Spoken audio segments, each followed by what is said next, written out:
You're about to listen to TADPOG. Tyler and Dave play old games. It's a comedy video game podcast. We would like to stress that the hosts are not experts and are really just very crass commentators. Seriously, this is an explicit podcast that happens to talk about video games sometimes. So please enjoy this pretty okay podcast with Tyler and Dave.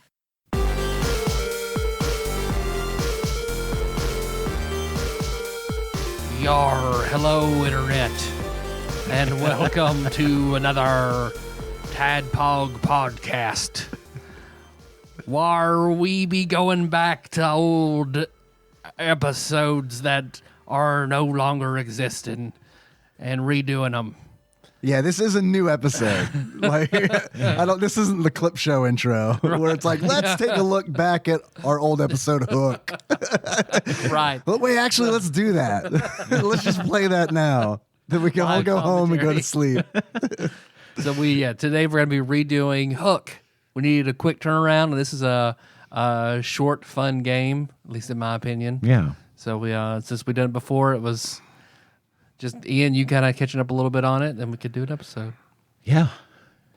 Good stuff. So that was the pirate thing. I'm familiar. Oh, you were a pirate. Oh, okay. A pirate. Yeah. A pirate. Okay. That's what I had written down. So before we get into Hook, so what you guys been up to in the last few days? Well, I don't have a whole lot to add to what I talked about in last week's episode because we recorded last week's episode 3 days ago. 3 days ago. So I'm still just going through Demon Slayer. I did watch Hook for the first time. Yeah. Hook. Hook? Hook? Turner and Hook? What is it, Hook? I never saw this movie, and That surprises me. It surprised me too. Yeah, the list of movies I've seen and you haven't, Ian, has got to be like 3 movies in most. Now it's 2. now it's You've 2. seen Hook. Dave and I watched Hook last night together. Not quite Joe Dirt style. We did it remotely. It was still good. The plan was originally for us to play Power Wash Simulator together, and since I hadn't seen the movie While we watched, and since I hadn't seen the movie, I just turned on my Xbox and then forgot it was on, and it shut itself off, and I just kept watching the movie. This movie came out in 1991, which is the year I graduated high school. I was 7. I was 10. Yeah. So, I've never been into the Peter Pan thing much. Mm-hmm. It's just never, it's not that I have anything against it. It's just never really appealed to me. You're not a Sandy Duncan fan? So I was just about to ask about Sandy Duncan. One of them Sandy boys? I've never seen any of those like Peter Pan musicals or plays or whatever they are, but fuck, I've seen the commercials. I've seen the shit out of those commercials. You see Sandy Duncan in the kid's bedroom. Right. yeah, it's like I get out of school watching Charles in Charge. It's like, oh, buckle up for 8 Sandy Duncan Peter Pan commercials. A special television event. Okay, sure. I'll be in bed. Yeah. I liked the Disney Peter Pan when I was a kid, and that was always a thing. I had a Disney album of a montage of songs, from Disney movies that I used to play over and over and over. Drove my parents fucking crazy. But the Peter Pan songs were on there. Man, I haven't seen Peter Pan in a long time. I'm trying to remember the songs that were in there. Well, it was just really the one where they fly. Oh, okay. I just keep thinking Peter and the Rabbit every time I try. I believe you. I just don't. Well, man, I think I was a child the last time I saw it. If I would have had time, me too, yeah. I might have rewatched. When I didn't have the record. So. Right. It's burned into my brain. So anyway, maybe I'll use it as a transition. But not that you would hear it if I did that. Use that song as a transition between segments. Not you speaking to me Dave. personally. Yeah. Correct. No, you would not hear it unless when you after you edit it, you're like, listen to these timestamps. You need to hear these Right. timestamps, sucker. I always do when you do that, but when you don't, it's like I just assume everything's great. Everyone loves it. But yeah, I never got really into Peter Pan, and then of course I was busy being an 18-year-old. Soon-to-be father, Hellion, when Hook came out. So I never got around to it, and then it just never came back on my radar. So Yeah, we why watched would it. it? We watched You it know? last night for the purposes of seeing it, so I could maybe supplement the gameplay. And aside from that, that's really all I've done this week is just watch Hook and Demon Slayer. What was your opinion on Hook? Was it time well spent? Do we want to get Or do we into wanna it save it for now, the or next do we want to segment? say Well, Well, save it I've for the got next I've got segment, lots shouldn't we? to say about the game and the movie. Well, yeah, we'll save it for the So next when we get to the next segment, I feel like the first segment's not going to be terribly long this We can do a evening. draft. We Draft could do a sounds good. draft. That would be Yeah. good. But yeah, that's pretty much it. I've been playing some shit. Have you? That Final Fantasy 16 demo came out after we Ooh. recorded. Have you been working out, Dave? Yes. I see it in your arms. Oh, thanks. Let's go. Thank you. I loved that demo. I cannot wait for this game to come out. Oh, yeah. And it is like, it's a departure from the series. It's a action game, and that is crazy. There are like skill trees and stuff, so there is a leveling up like system, and there's an experience system, but like it's pretty. I never played any Devil May Cry games, but people are comparing it to Devil May Cry. Okay, I never played those either. Tonally, I'm assuming they're not similar because, like, from the clips I've seen of Devil May Cry, where he's like Dante's like surfing on a torpedo. Yep. Woo! I didn't see any of that in Final Fantasy 16 demo, but That's a summon. God, it better be. That's Alexander. That's what It better be. I'm down for that. Man, it was awesome. It comes out in like 10 days, maybe. Well, by the time this publishes, it'll be much sooner than that. But I'm ready. I'm ready for it. It's really like Game of Thrones inspired, and that shows. Some of it seems a little like they're trying too hard. Like it's like some of the swearing is very much like, okay, you put that doesn't sound natural. It sounds like you put it in there because this milk of the poppy out of my mother's nipples. yeah, you put it in there because it's like an adult game. It's rated M for mature, which is also odd for a Final Fantasy game. We've got a guy at work that uses phrases like "cheese and crackers," Really? chocolate drops. Can we get him on? I'm sure he'd come. He's a huge anime fan, so I bet he'd. There we love to go. come. Can you Talk think we about can get him anime. to swear? Well, he'll swear too. Oh, but for okay. whatever. I think he Never mind, reserves, not I think he interested anymore. reserves his safe swears for like Teams chat. Gotcha. So there's His maybe not a safe log swears. of him being like that. vulgar in Yeah. Teams chat. Will he touch his fingers and be like, I don't know about this, Ian Senpai? At first, I thought you were going Butters, but I don't know about this, Ian Senpai. Sorry. no, it's all good. But yeah, I mean, the game. I have no idea what the temperature is. I haven't been paying attention to like the conversations online about it. People may be hating it because it's a big departure. I don't know. Like they do. But I don't know, man. Sign me up because I'd rather it be a straight action game than whatever Final Fantasy VII Remaster was. Not that I thought that was bad or anything, but it's just like that like hybrid kind of like thing just didn't really super click with me. And action games are just action games. It's kind of like, it's nice. And also like the beauty of it is like the demo is like the first chapter. And because it's an action game and I guess they could do this in anything, but they're like, it's over the top a little bit in regards where it's like your first boss fight essentially is against a Marlboro. And it's like that, you don't typically see like that kind of enemy until like So mid to late. later in the game. Against the what?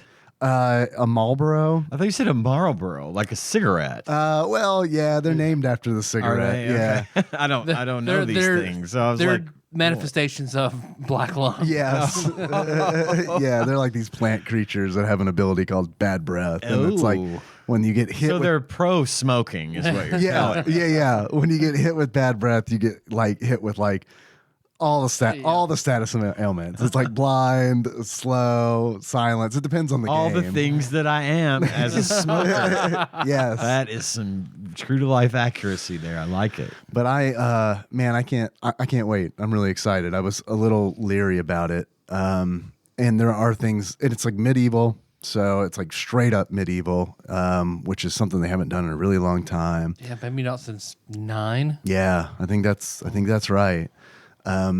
So I think it's cool, man. I think it's cool that I think it's cool that they try. It seems like they try a lot of different stuff in their main line, like Final Fantasy main line, because it's like 14's an MMO, 15 was like Kingdom Hearts style. 13 was, I barely know anything about 13 because I just played it for a little bit. Was 13 turn based? I honestly don't even know. It was like that. It was that hybrid style system. And then 12 was that like logic program where you program the NPCs, which I fucking loved, and I think a lot of people hated. But there are a lot of like conditionals, like you set your party members to be like, if I'm at less than 50% HP, then heal. So it's like you're building these like chains of logic, and like as you level up, you can add to the chain and make it longer. Thought it was really cool. But my point is, I think it's cool that they change it up a lot. And I don't know if that's like on purpose or if they're like, I'm sure it's on purpose, but I don't know if it's like, we're just trying to figure out this whole Final Fantasy thing, because I would assume it's because all the mainline programmers change all the time. So it's just that team's style. Yeah. That team's iteration. yeah, maybe. But I'm looking forward to that. I started playing Diablo 4. I was going to ask you if you had gotten into that one. Yeah. I'm still on the fence. I'm tempted to buy it. I play Overwatch still, but I just kind of want to play something like, fun that's going to occupy some time and be satisfying, but I haven't been able to pull the trigger on it yet. Yeah. I like it a lot. I'm playing as a necromancer. As a hardcore, which I've never done before, but I was like, fuck it, I'm not going to finish this game anyway. So like, I mean, well, you have a good enough internet connection now to do it, because during Diablo 3 2, days, yeah, oh yeah, even dropping Diablo everything, 3. you would have been dead in hardcore like instantly. Yeah, they've got this thing called like, it hasn't happened to me yet, but they've got this thing called like a scroll of escape, where it's like if the server goes down or something, the hardcore characters like automatically use the scroll of escape and they get teleported somewhere.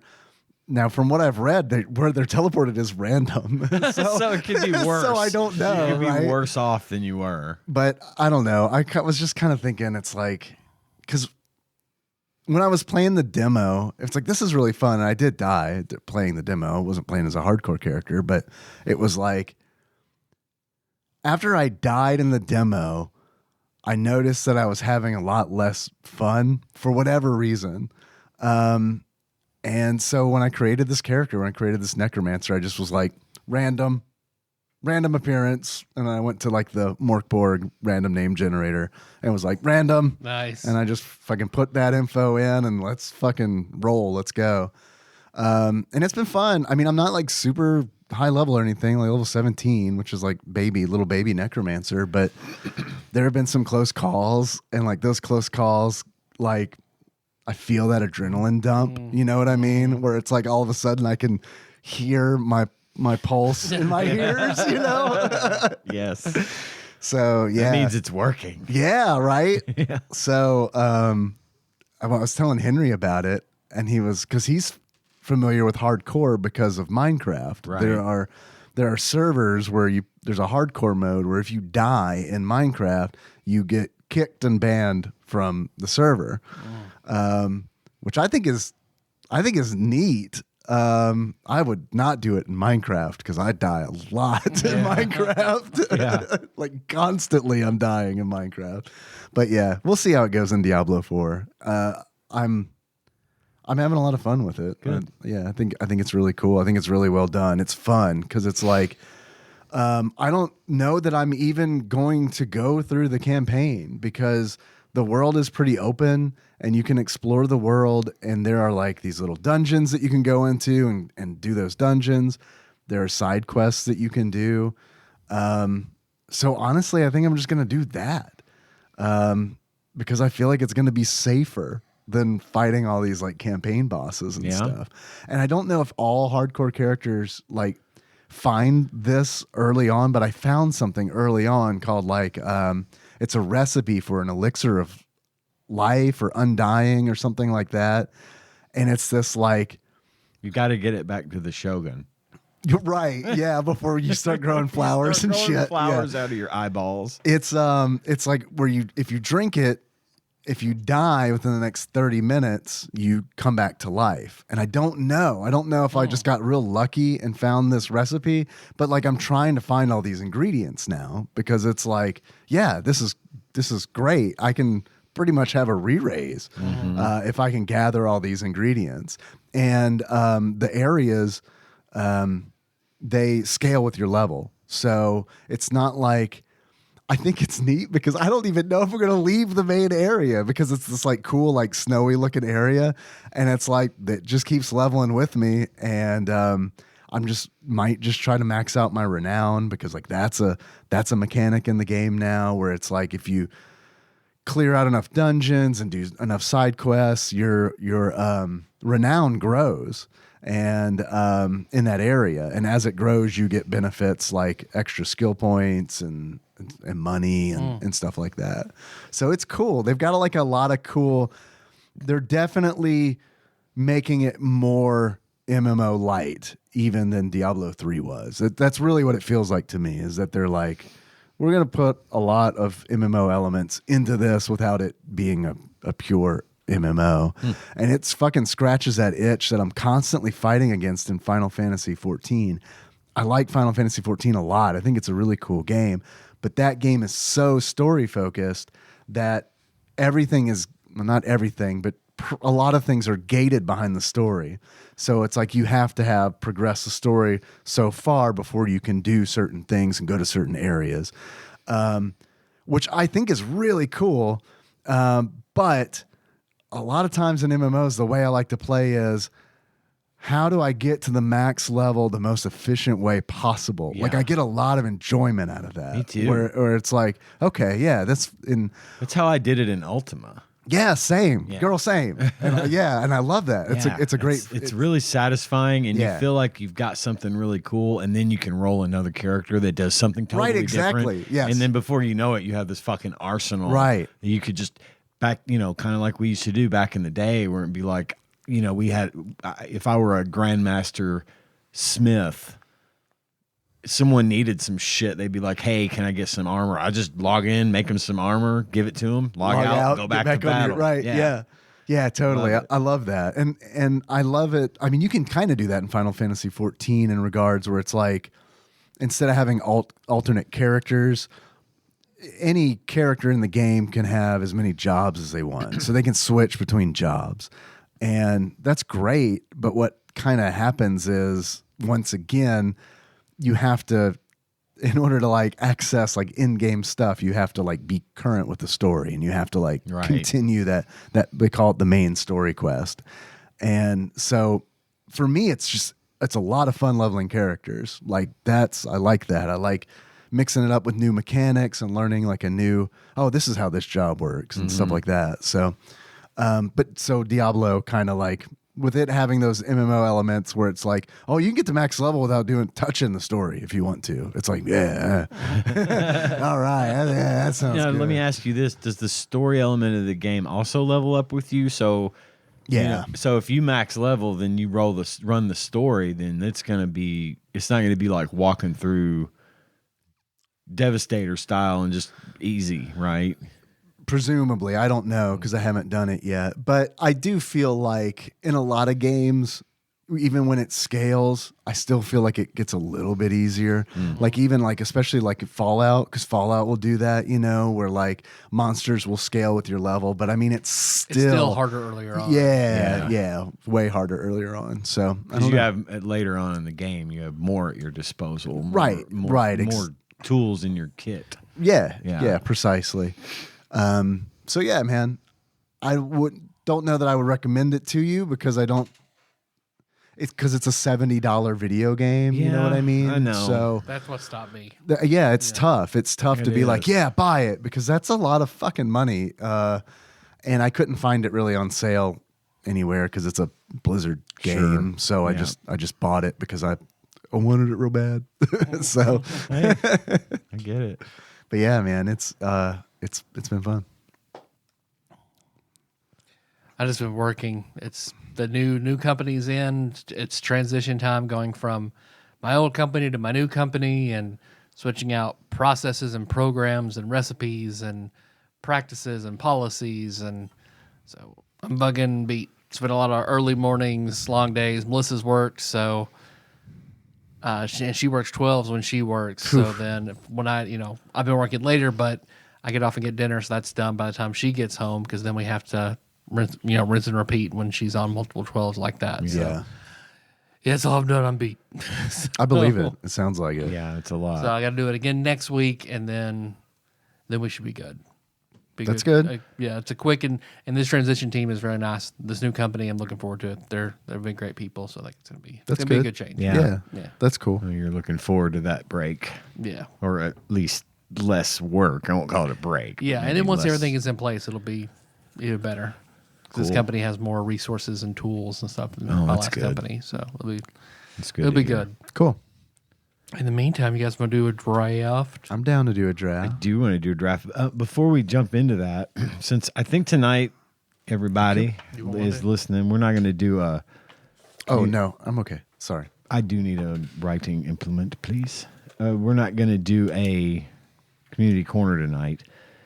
So I've got something I wanted to do real quick before we did that, and that is I brought you guys presents. What I brought you something. for Father's Day? Yes. As a matter of fact, it is. How did you figure that out? Because it's the only present I'll get. So That Sunday? Yeah. so I'm gonna cherish this, Ian. I brought you something. This is these are T-shirts. Are they the Bass Pro Shop T-shirts we've been wanting? I had to do the Cabela T-shirt. Sorry. So these are two T-shirts. These were designed by my son. Okay. Oh, sweet. Nice. Dippin' Dot shirts. Hell yeah, man. He did the design for that, Ice and cream they of the liked it future. so much they put it on a T-shirt. It So- feels like a good shirt, It too. does. Nice feel like a good quality shirt. shirt. Yeah, they're real nice shirts. So I'll try to That's awesome. get a Thanks, picture man. and Thank you. post those up on the Discord or something for everyone to see what they look here. Just actually lay one out there, Yeah, or hold dude. it up or something. Could have taken a picture first, I Is reckon. that good? And just like that. We don't really need to see the logo. Dippin' Dots, the ice cream of the future. Future. Circus of value. Circus on values. My Thanks, man. Yeah, my son works for Dippin' Dots and is one of the graphic designers there, and he gets all the swag. He brought home a stuffed like a big stuffed animal, only it was a Dippin' Dots cup with. I thought you said it was stuffed with Dippin' Dots. It was like a plush that looks like a giant, big old cup of Dippin' Dots. Only it that's has cool. eyes and a mouth and nose, and it's like a mascot named Dottie. Okay, I'm behind it. Cohen got that, and he's real happy with that. Awesome. Yeah. So anyway, So draft ideas.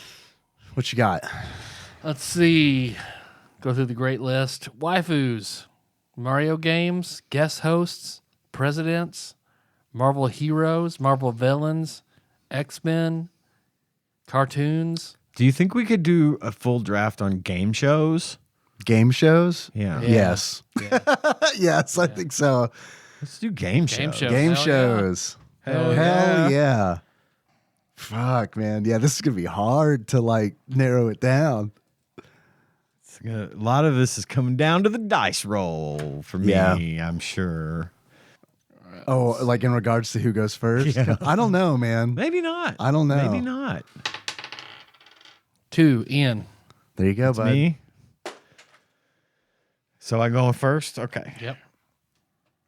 My first game show pick, it's a tough one. I've got a guess, but I'm going to hold my guess until you answer. Shit. I've painted myself into a corner now because I like game shows. I used to love game shows. Oh, yeah, dude. God. Absolutely. Man, when I get to stay home from school Abso-flogging-lutely. or during summertime. I think you and I have the exact same one. I think one slot. I don't know, man. We might not. We probably do, but Yeah, I think we probably do. that's okay, though. I got plenty. There's so many good ones. I'm gonna go with my gut and say The Price is Right. That's my first pick. That's a really solid, fucking great pick. It's not the one that I guessed that you were going to say. Well, but I think The Price is Right. Bob Barker or Drew Carey? Bob Barker. Yeah. I have nothing against Drew Carey. Same. And I think he runs the show nicely. I think he's Same. an excellent host for the little bit I've seen of it. But it's Bob Barker. Bob Barker all the way, man. I remember being like in kindergarten. We had half-day kindergarten. And I remember going to school. I had morning kindergarten. Going to school, coming home, and then watching The Price is Right. And like, man, I'd love it when those women would jump. Holy shit. Like that was like 80% of the reason I watched The Price is Right, to see the women jump. And then 20% was Plinko. Yeah. Well, I think the show I like the altogether. yodeler too. The mountain, Yeah. It was the thing that I liked about it was the fact that was a game show that was essentially the game show equivalent of a sketch comedy show, right? Yeah. Every different games every week, every time, and Oh, I hope they do this one. I do. Always looking forward to the games and people going crazy for Plinko. That was always a huge deal. And it was a good time. Wheel. And the fact that show was an hour long. Yeah. It was an hour-long game show, and I mean, it was just like every day, 10 5 days a week. a.m. to 11 a.m. every morning. Yeah. If I could, I'd watch that. I never missed it. And that was like whenever I was sick. Oh man, when I was sick and stayed home from school, It got me through a lot goddamn of right. I'm watching The illness. Price is Right. Like Bob Barker and his ladies got me through a lot of illnesses. Yeah. I mean, it was the go-to. So Yeah, Price is man. Right for me. excellent pick. Excellent. My number one, unequivocally, without reservation, is Match Game. Oh, okay. Great Match Game, pick. like a Great pick. motherfucker. Yeah, Match Game's great. I could still listen. I could sit down and watch Match Game. Yeah. Watch bloopers on Match when it comes up on TikTok. God, it's- Yeah. She loves finding the contestants and then friending them on Facebook from Match Game in the fucking 70s. I love it, dude. Man, yeah, Match Game is so good. Is there an iteration of Match Game on now currently? There did was. one with Alec Baldwin hosted one, I believe. They did like a few years Yes, that's right. It was actually fairly ago. recently. I never saw it. We watched it a few times. It was funny. Yeah. It was weird seeing Alec Baldwin as the host, but he did a good job of it. I mean, could it was believe that it. same Yeah. laid back kind of everybody I think he had cracking the on stick one mic another. like and- Gene Rayburn had. Yeah, Nice. totally went the full Monty on that one, and it was a good. It was a good show. I think they kept very true to the format. Yeah. So yeah, I think you'd have liked it just fine. Dave, you're number one.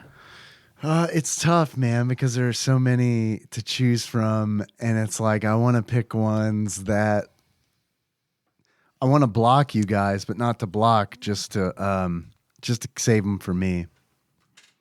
I mean, there are a lot of good ones.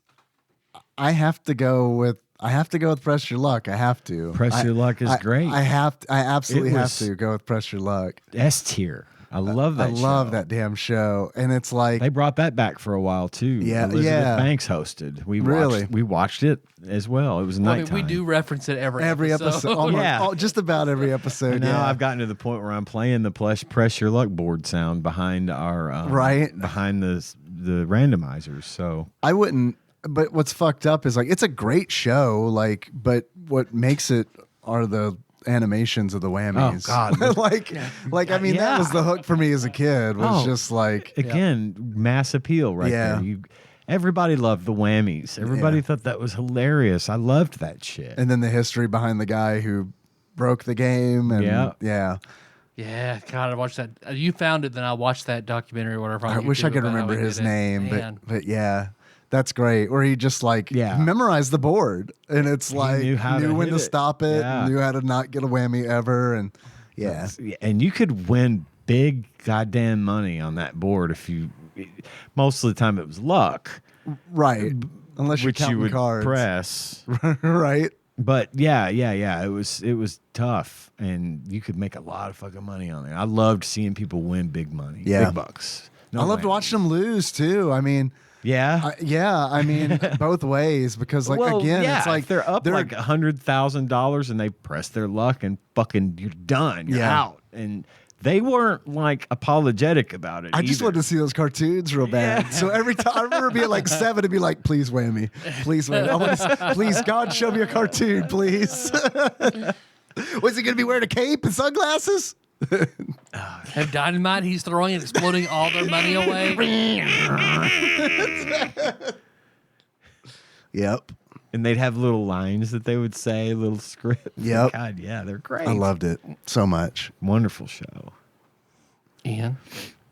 Oh, this is a very tough draft. I just spit it out, and I'm thinking, God, That's a good one. It's a great one. idea.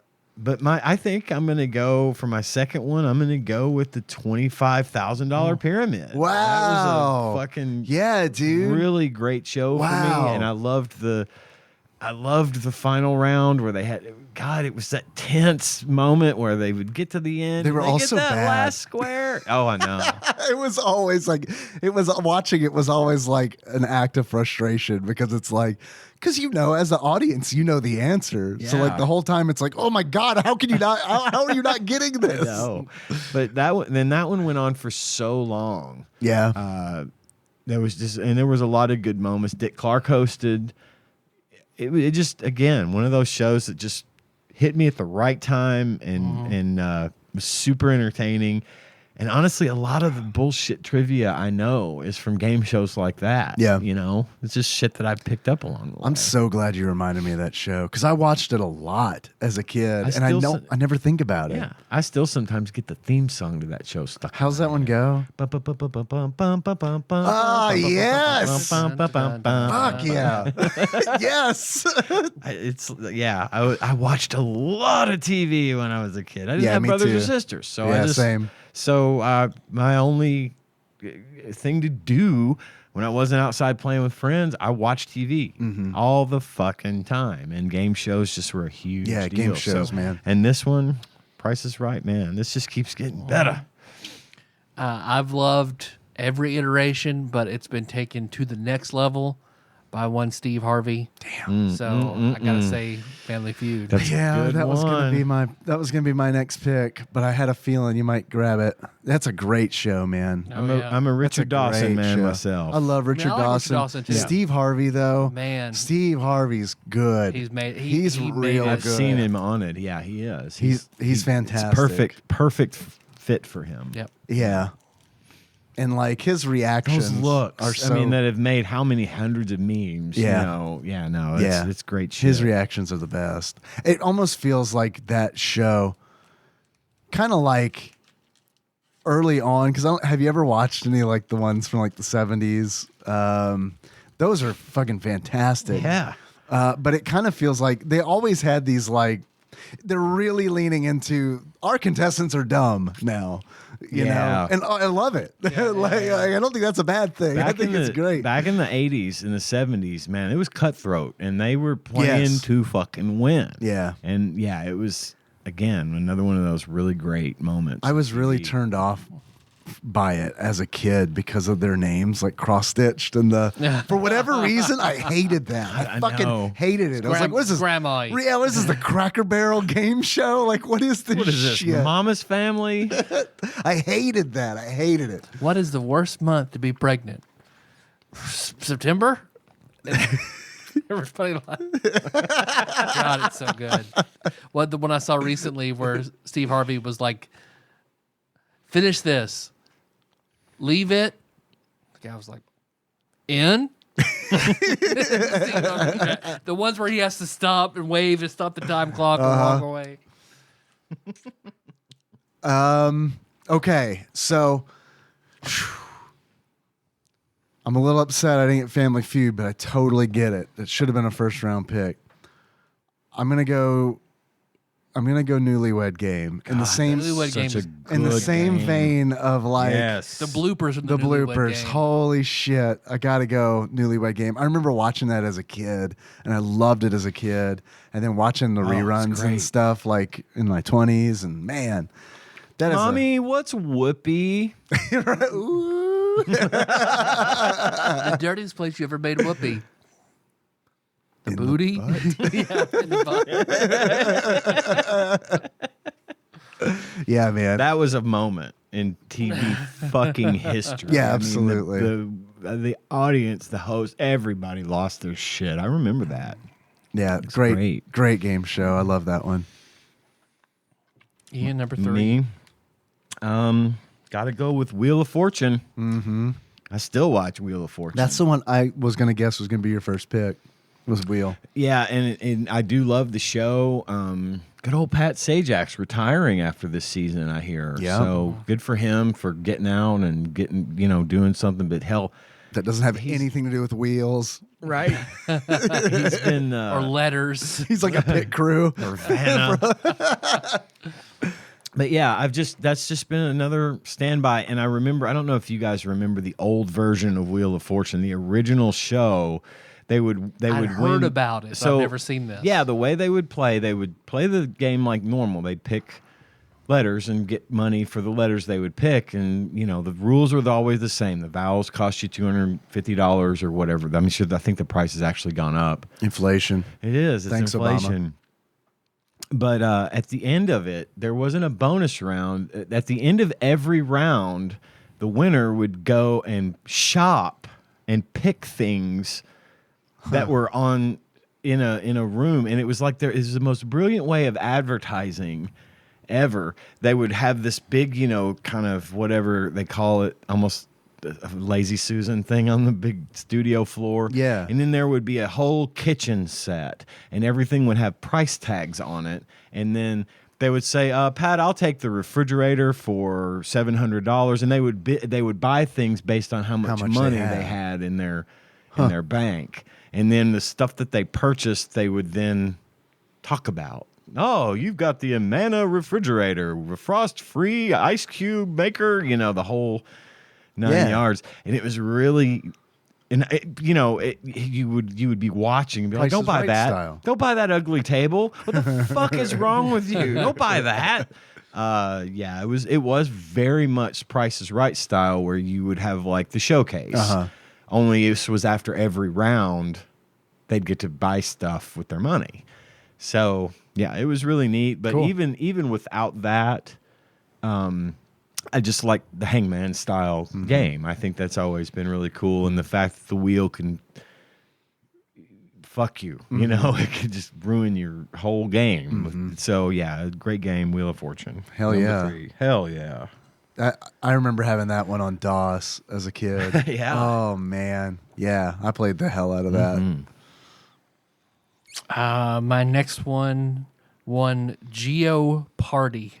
Geo Party. I don't know about this one. It's really good. I don't know. I like either. Trebek. Jeopardy. Shit. Jeopardy. Both of us. You got Both of me. us are like, what? Geo Party. I was going with, I don't even Metro know. Geo? Yeah. Geo Metro? Which one is it? I was thinking some kind of geography thing. I don't know. You got it. Yeah, Jeopardy. Fuck. Love the shit out of Jeopardy. Great show. Geo Party. Geo Party.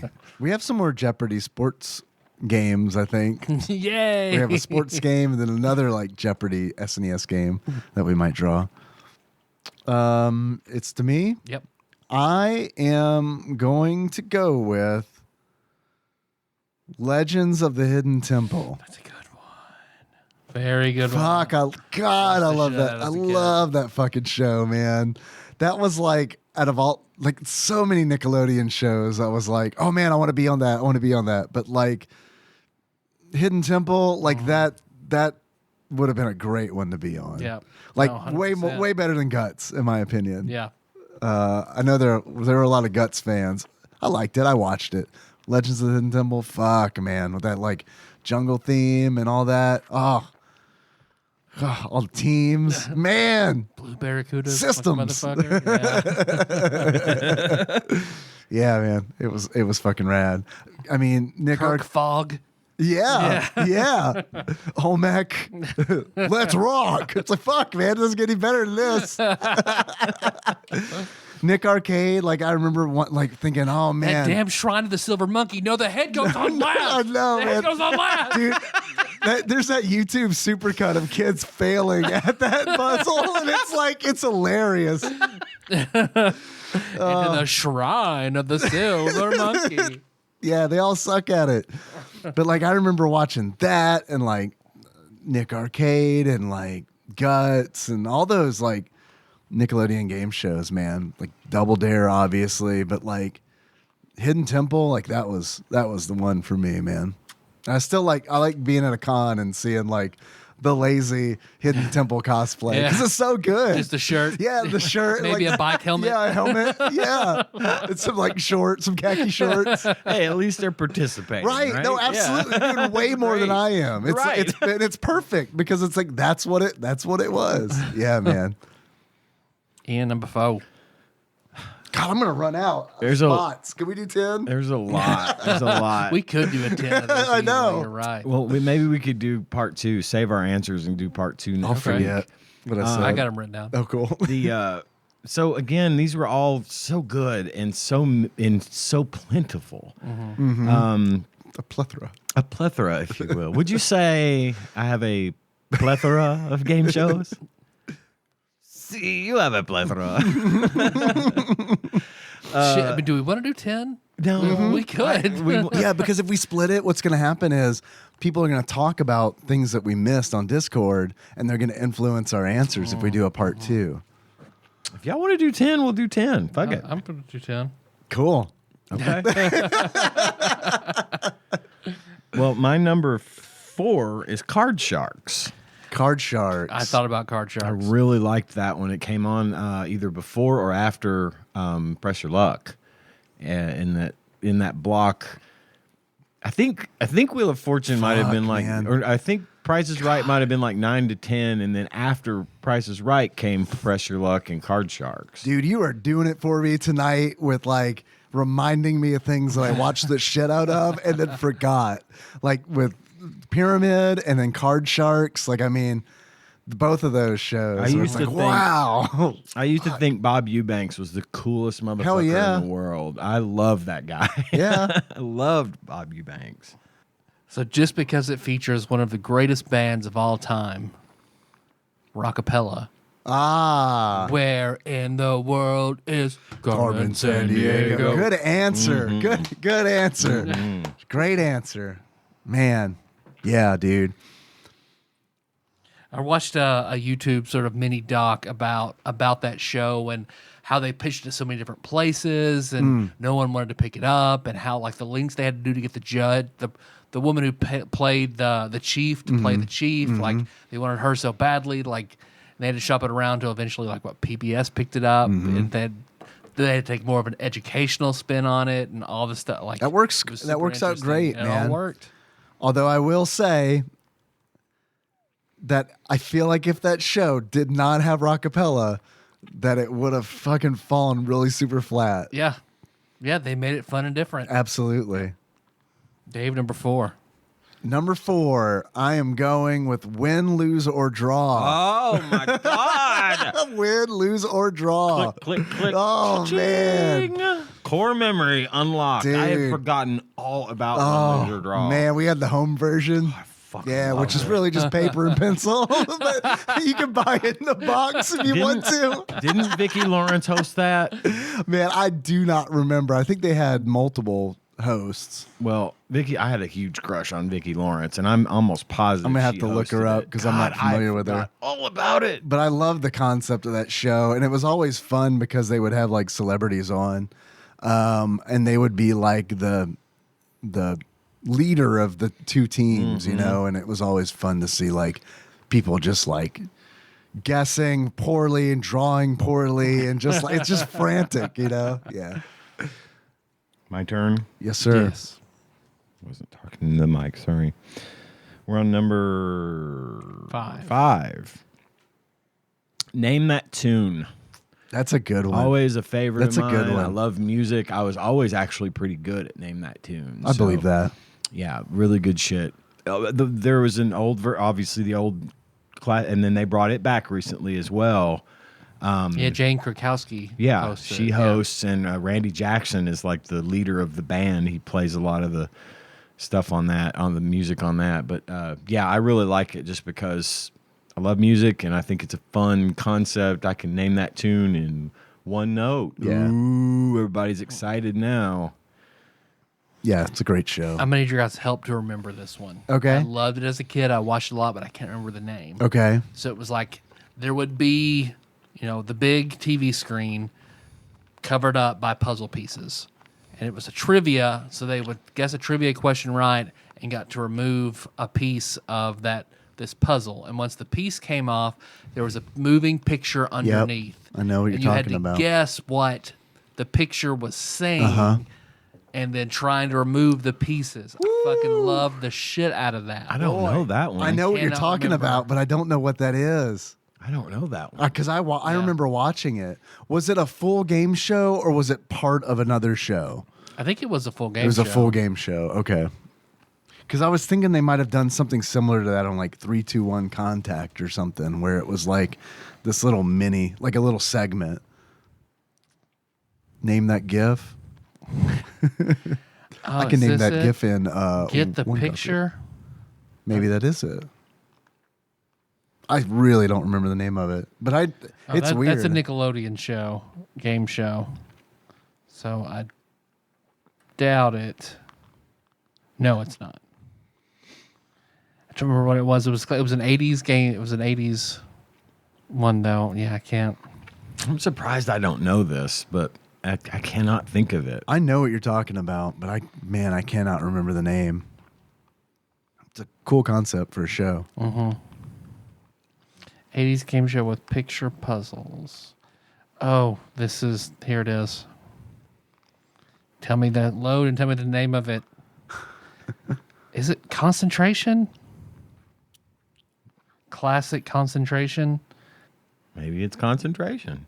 Yeah, because it had the 25 tickets. Yeah, man, shit. that's it. Yes. Yeah, that's it. Oh, wow. You would say it revealed the pit. You'd have to figure out what the riddle picture was behind it. Okay. God. Classic Concentration. Fuck, Good man. pull. So good. All these fucking memories. Yes.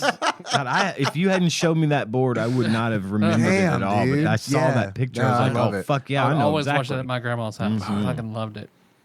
My next. 10's the limit. I'm not going to 15. All right, that's the limit.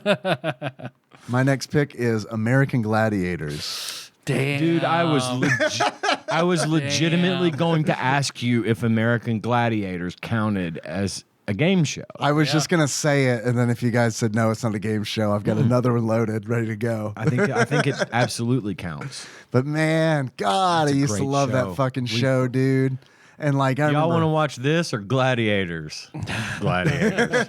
I remember watching that in the morning as a kid, and then like going to like train in the park for American Gladiators. Yeah, dude, that was my shit. Love that Which show. evolved eventually Is into... Diamond hot? I don't know. I don't know how to feel I mean, about yes, but also Laser. not my thing.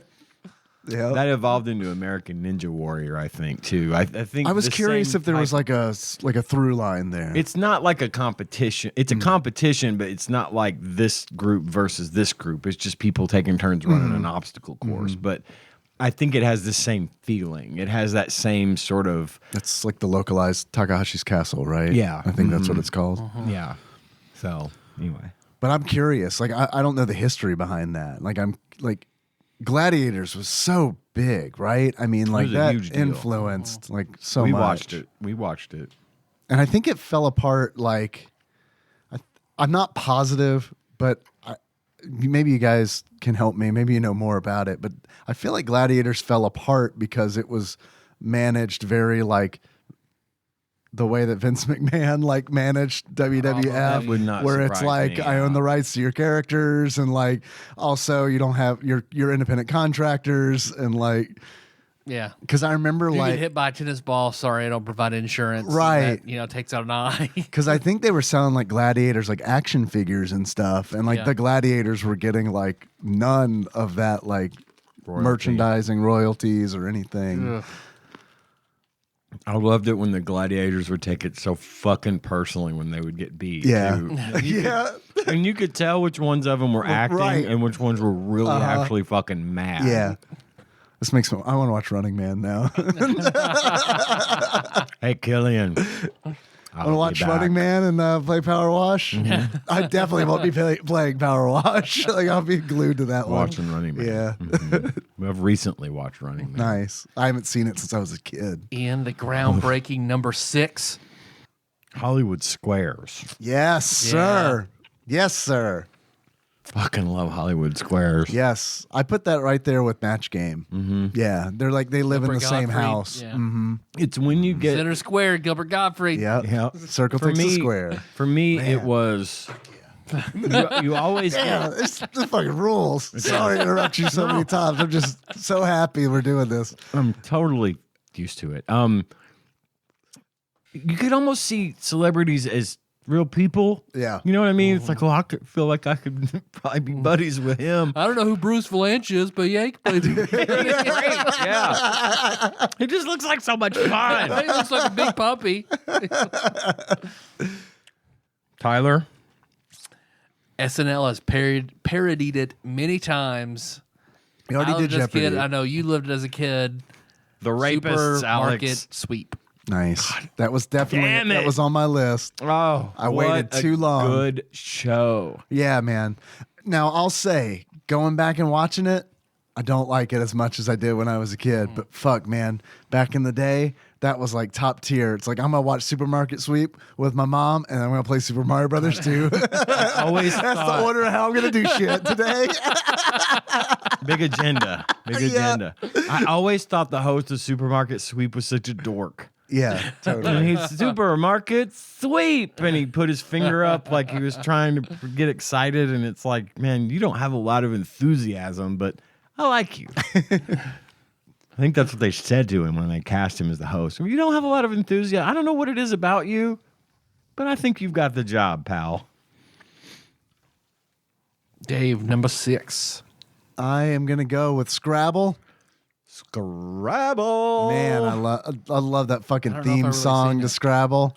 Like that's the main reason I'm picking it is because Scrabble, and I think Chuck Woolery was the host of that one. He was. Yeah, man. Oh, we were big Chuck Woolery fans in my house. Same. Huge Chuck Woolery fans. 2 and 2, baby. 2 and 2. God, I know, right?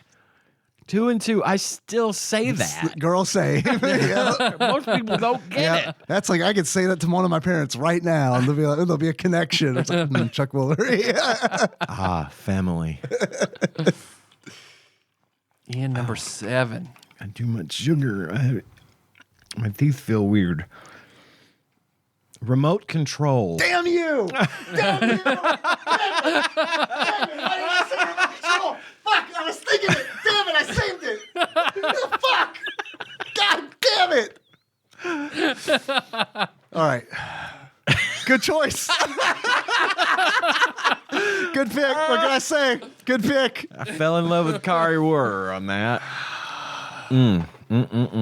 That was a great show, man. Great show. And I'm not shitting you. When I was one turn ago, I was like, do I say Scrabble or remote control? And I was like, no one's going to say remote control.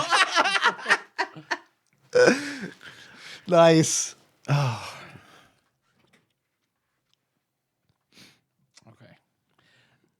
Going back and watching it, it is so awful. But holy fuck, in the time, I loved it, and I would watch marathons. Like they'd marathon it like on a Sunday after I church. think I know. MTV's Singled Out. Singled Out. Chris Singled Hardwick out. with Jenny McCarthy and then Yep. Carmen Electra. Oh, yeah.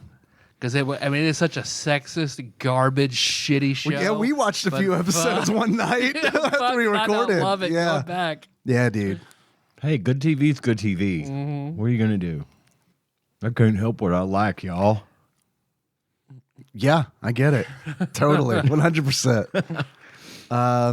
In a similar vein, I believe it was a different network. I think this was Comedy Central. I'm going with Beat the Geeks. Okay.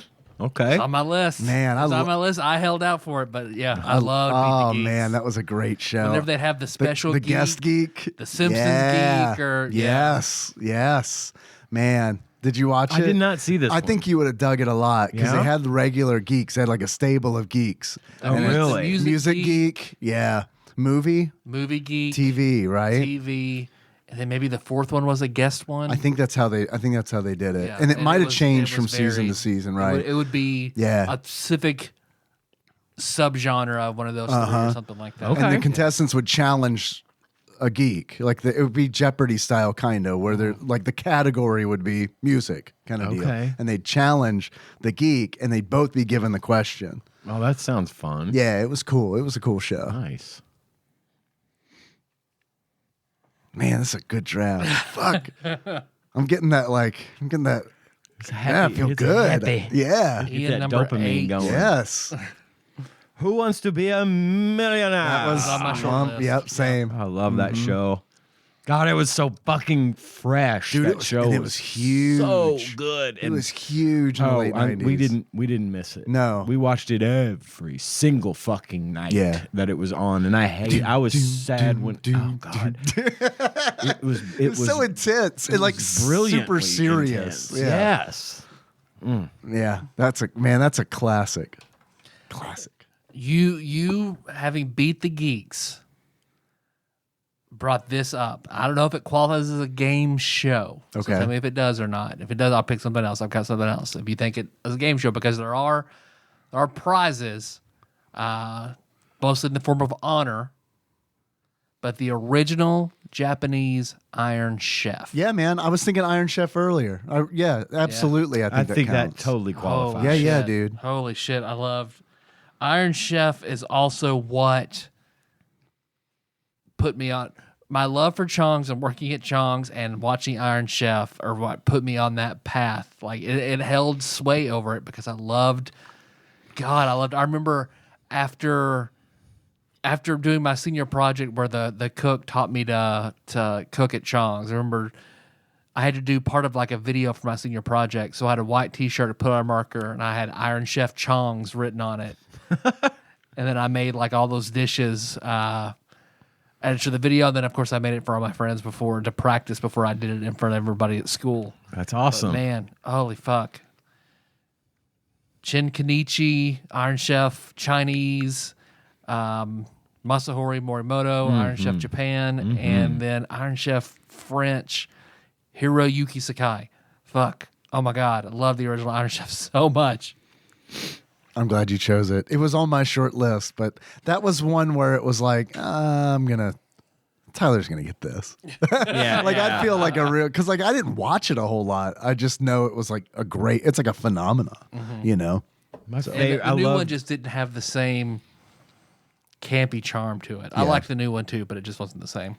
we watched it off and on. We didn't watch it religiously, but my favorite part of it was when he bites into the pepper at the beginning. And looks like he doesn't really like it. God, I just want that. It's like, oh, that was a mistake. Play it off. But he's like chewing it really, but he's like still nodding his head like, yes, I am very confident. I meant to do this.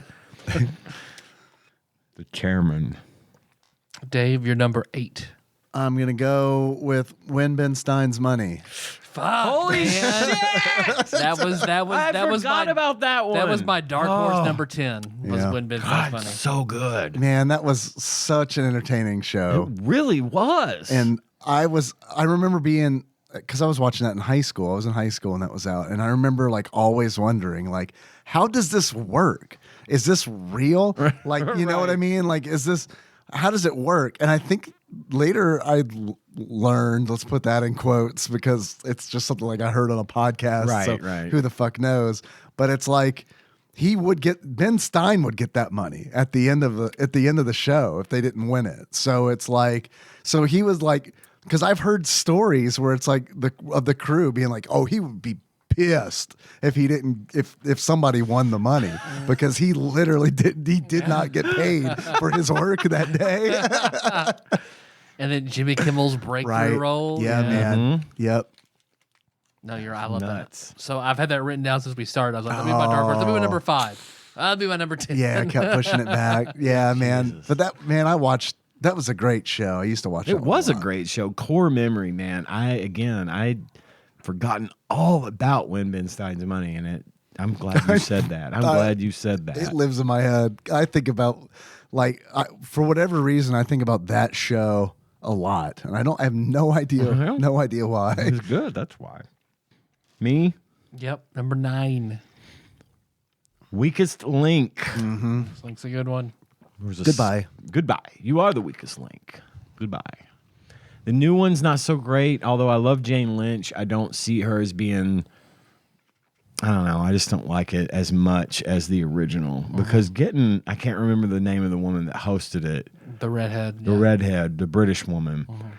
Occasionally she would crack up. Occasionally getting her to crack was like the crowning achievement for somebody. And it was wonderful to see happen. But I liked the Weakest Link a lot. I thought that was an excellent crop of newish game shows that came out. So Weakest Link for me. It's pretty niche and it's British. You said British. It jarred my memory. 8 out of 10 cats does does Countdown. Okay. So Countdown over in England, that's the show where there's 2 components. The first one being they have like 8 spots for a word. And then whichever team it is will say 2 vowels, a consonant, another vowel, and they'll pull random letters out to fill the spots, and then both teams have 60 seconds to get the longest word out of that scramble. And then they have like a professional lexicon, that she also is working it while they do it, and then she has a giant dictionary where she can know all the words and everything. And then there's the other part of it is the math component, to where they'll hit how many digits, and hit stop on randomly, and that number comes up, and then you have however many steps to get to that number. How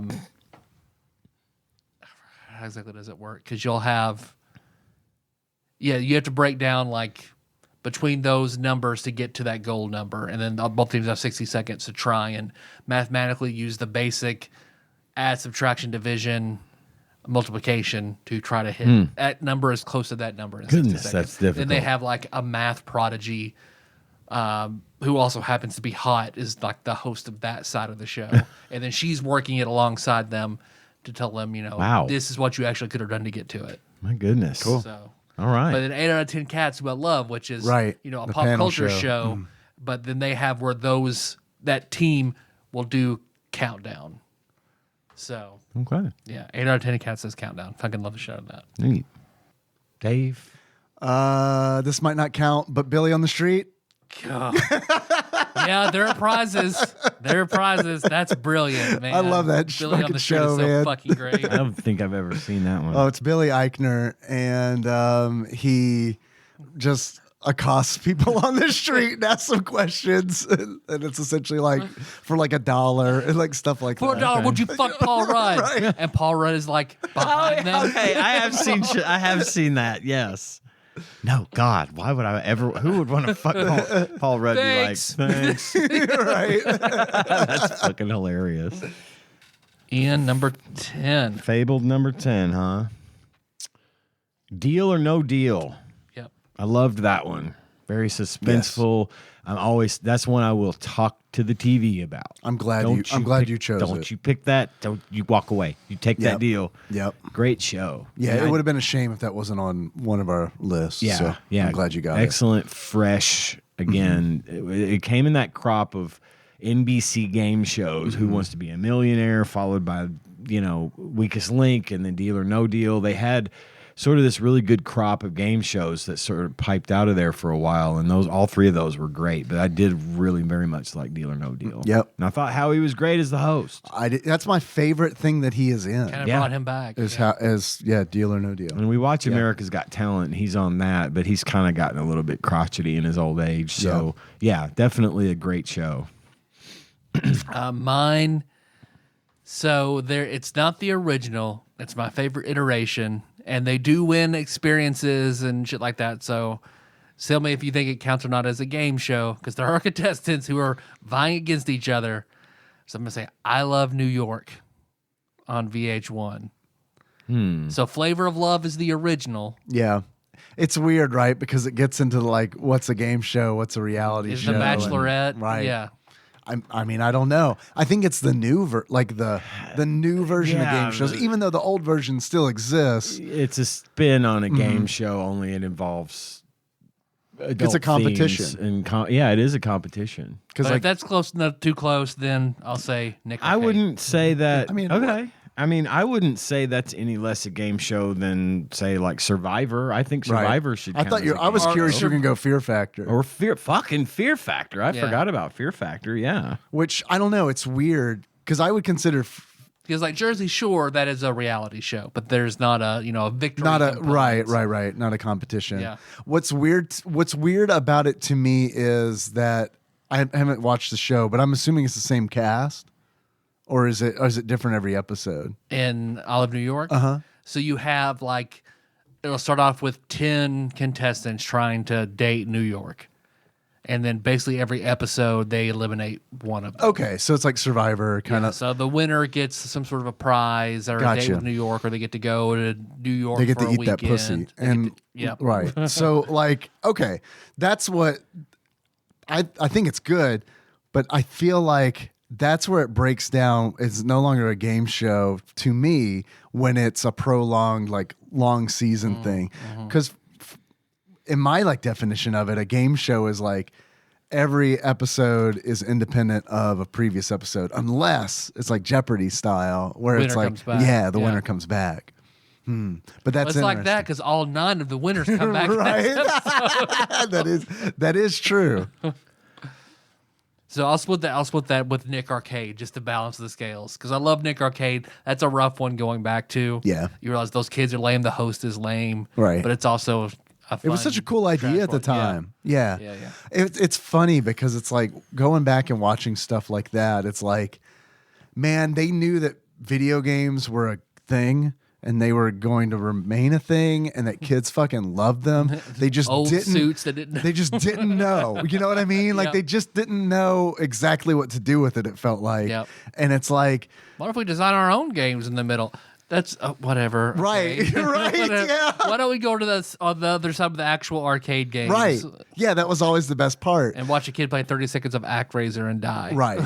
And then like the blue screen, green screen stuff at the end. Are you familiar with Nick Arcadian? That is Okay. Yes. Shrine of the Okay. Silver Monkey cranked up to the next level. Well, it's like I can't imagine being one of those kids because it's like, oh, I've never been a weatherman before, and I gotta like swat birds out of the sky. Yep. Like, the bird, it's right there. You're right.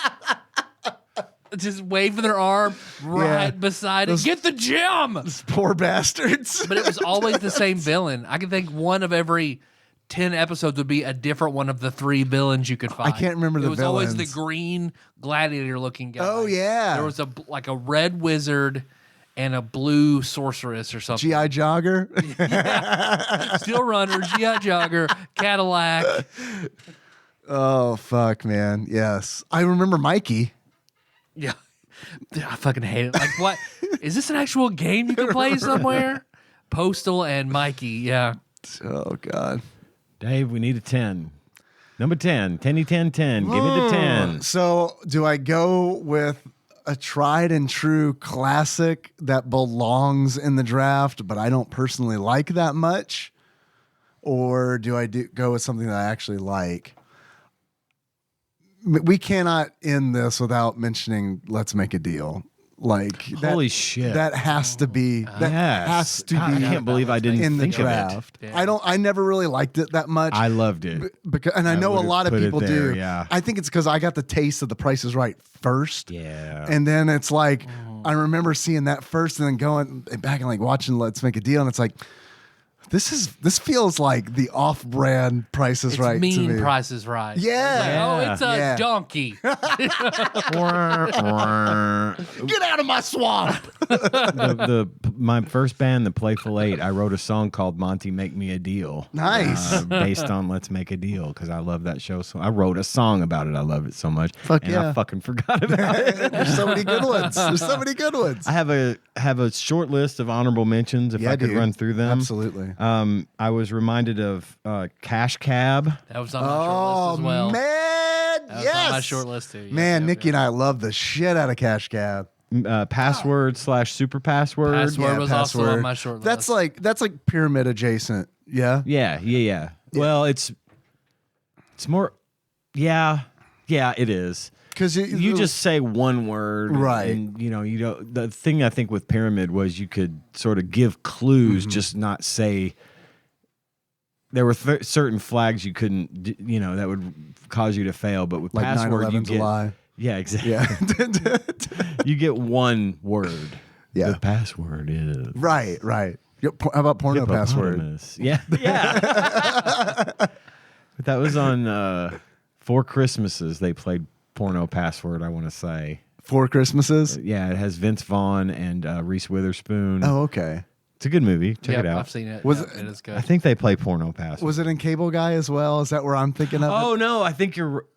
Is it? It is Cable I Guy. feel like it's a Jim Yes, Carrey movie. It I've is never Cable actually Guy. seen That's Cable what I was Guy. thinking Oh, yeah. of. They go to. He shows up at the family right, dinner right. and they play porno. Right. And they're acting like all mad because Matthew Broderick's getting fucking triggered. Uh-huh. They're like, "Oh, lighten up." Yeah. Yes, you're right. It was Cable Guy. I haven't Thank seen you. that one in a long time. Survivor, I did add that to my list when I said earlier. And then last but not least on my list, the 80s version of Nick Arcade, Laser Time. Do you know this show? I don't. It was a game I show. really don't Podcast because network. Twitch, there are some Twitch channels Yeah. that'll play it. Yep. It's just a game show that this clueless host would have these kids on and they would play legit arcade games for prizes. And That sounds better than Nick Arcade. it was better than Nick Arcade, but it was great because like that was my Twitch. Anytime I got the chance to watch that show, I would because it was cool to. It was just like standing. The original Twitch is going to the arcade and standing behind someone that's playing a game and being really good at it. And then they took that in a to hot the- tub. Yeah, in a hot tub. And then they took that to this show, Laser Time, and then it sort of went to Nick Arcade, and now we're watching people play games on Twitch. I loved it. Great show. Cool. Terrible prizes. It's like really, you could tell the game wasn't terribly well funded. Sure. But and the kids were legitimate, like real kids that fucking lived across the street from the studio, kind of. I mean, it was just Gotcha. like normal. They never had any personality. They were always terrified because they were on TV. It was rare that you saw any of them have any energy. And most of them were bad, and it sucked because, like, you get one game, and when you die, They probably you're they done. probably didn't want anybody good No, they because wanted it's like to- fuck. How long is this Pac-Man gonna go on? but in the Do you in get a the- fucking kill screen? in the Kill screen in 20 event- minutes. in the event that someone did do well, Yeah. then the audience would get fired up and be cheering them on, and it was just a really neat show. Cool. So check out. Yeah, there's clips of it everywhere. There's a whole YouTube channel of Laser Time clips, and I recommend you check it out because it's really dated, but it's fun to watch. Yeah. Okay. Check it out. I had Guts. We'd mention Guts, Guts yeah. briefly. Yep. Did someone say Double Dare? I mentioned Double Dare. Out of the Double Dares, Family Double Dare was always my favorite. We liked Double Dare a lot. That was a lot around when Gage was little, and we watched it a lot with him. I get- always What thought would you it was do is good. another one I love. Oh, yes. Yes. What would you do? What would you I guess do? I guess Bozo would count. Remember the Bozo, the clown The Bozo show. where they The throw ping pong ball the ping balls in the buckets. buckets. I used to practice Sir, that. that is called the grand prize game. Yeah. I watched And the the clip grand on prize YouTube was where the kids are like always- missing the second Yeah. bucket and shit. kids. Brandon Bozo of was- Axelay fame says that his mom was in the grand prize. Really? game. Yeah. Can't find the tape. Because I was like, I gotta see that tape, man. Well, I watched that show every morning before I go to school, and I managed to get to the grand prize game right before I had to leave, like walking out the That's door. the reason to watch it. Yeah, in my opinion. Yeah, and Bozo was so fucking cool with these kids. I mean, I swear to God, yeah, some of them they'd get like this little 2-year-old to come up and play the game. Right, And he'd right. just fire that goddamn ball. He didn't know what the fuck he was doing. And then Bozo would drop one in for him. Right. Yeah. If they would miss like on the first or the second cup. It'd be like, we could do that again. We could give him another shot. Yeah. You know, it was Here's always your kazoo. yeah, he was always really cool about it. So yeah, grand prize game. That was awesome. Awesome stuff. The grand prize was always a bike.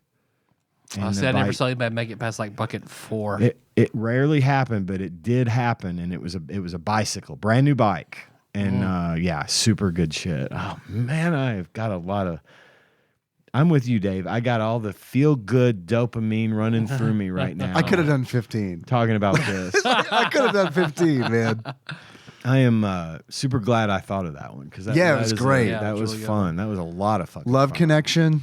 Hell, God, I forgot yes. about God, man. God, I love that fucking show so much as a kid. And like, Same. that's one that I would watch. I remember watching that with my Yeah. parents because they fucking love that one too. Dating game. The dating game. It's a good Dating one. game with Yeah. the serial killer on it, that one Yeah. episode. Yeah. And John Hamm on one episode. You already said serial killer. What, was Richard Ramirez? Was he the one that was on? No, I just heard this.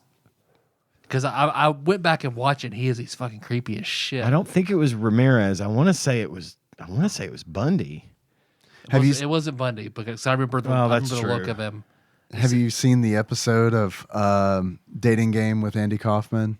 No. Oh, it's so good. Yes. God, I- it's I so do good. remember that. Because it's like, and he fucking plays it up so well too. Because they've got like these two fucking Chads and Andy Kaufman, and he's given the weirdest fucking like Lotka style answers to good questions. And then like it comes like at the end where the contestants come out and they show the ones that they didn't pick. He stands and talks to her for like an ungodly uncomfortable amount of time. It's like, why didn't you pick me? I don't understand.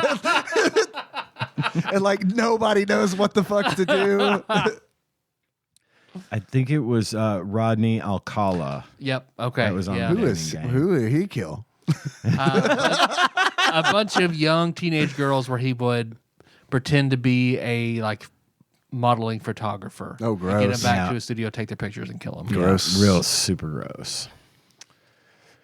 All right. Are we ready for I guess we could talk about game shows a little bit more if you guys want Oops, to. all game shows. Yeah. We should probably move on to Hook. Okay. Hook. Let's take a little break and we'll be right back with Hook for the Super Nintendo. Finders Keepers. You guys remember that one? Yeah, I forgot about Finders Keepers, man. I don't remember that one. I think it was one of the first Nickelodeon game shows. It was where they had this like house, this mansion, and it was bisected so you could see into the rooms. Yeah. And like the kids had to like find things in the house, and they could win like JVC boom boxes. The JVC Kaboom Box. Yeah. I think still, that's the show. That will randomly pop into my head. Just from Yeah, time to dude. time. Absolutely. Anytime I see JVC, I'm like, Kaboom Box. Yep. That's good fucking branding. All right, for real. Okay. Back in a minute with Hook.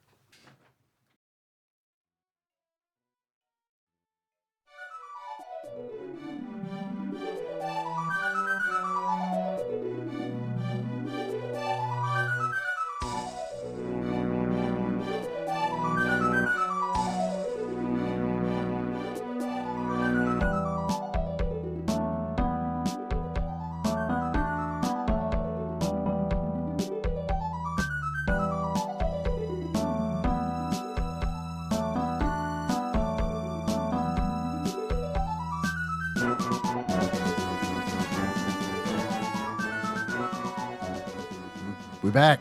Hook. Ren Hook. Hook. Which originally was what? Guess 40th episode. It was very early on. I mean, between like 40 and 70, like it was. It's been obliterated, so I can't. Obliterated. I don't know. It was before we finished IGN's list. I'm pretty sure. Yeah, So, definitely. old episode. So gone to the wayside. Doing it again. The right way. The right Yes. way. You're right with Ian. Yep. So if you were to box art. Box art. We think of the hook. Box art. Before we do that, I do want to get into something because, in the first segment, I usually talk about things I've recently watched. Right. And you mentioned Hook. We mentioned Hook. Uh-huh. And, I did a list for Hook while we were watching it last night. A goodie bag? A goodie bag. Oh, okay. I toyed with the idea of changing my rating system. I have received feedback. Toys is a different Robin Williams movie. I didn't say toys. I said toyed. Okay. I toyed with the idea of changing my rating system. Toys is also a Super Nintendo game we'll get to. Yes. Oh, boy. And I don't want to watch that movie. Boy. Oh, shit. Me neither. I hated that movie Same. so Guess what? much. Game's not good. No shit. No shit. I don't know if it's Weird. a surprise or not, but Weird. I toyed with the idea of messing with my rating system last week, as we all know. I've received some feedback. oh, We're gonna stick with Wiz and Sage says check it out. okay. Great. Phew. But I do have a goodie bag for Hook, if you guys would like to hear it. Of course. Should I call it a goodie bag or a blind bag? I like goodie bag. Goodie bag. Hooky bag. Hooky bag. Okay. And you don't have to wait until the end of the show or the end of the list to comment. It's fine if you'd like to say stuff as I go through the list. All right. Whatever you think. Okay. Hook. Goodie bag.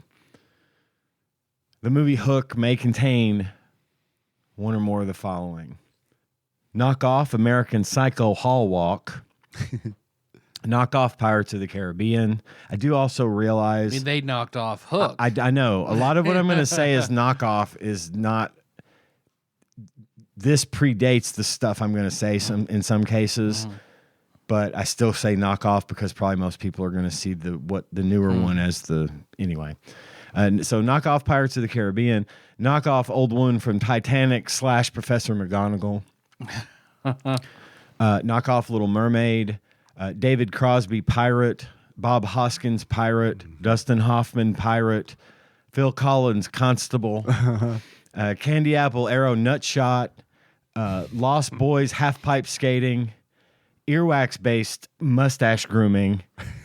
Julia Roberts, Pretty Woman, outburst laughter trope / easy teaser trailer fodder.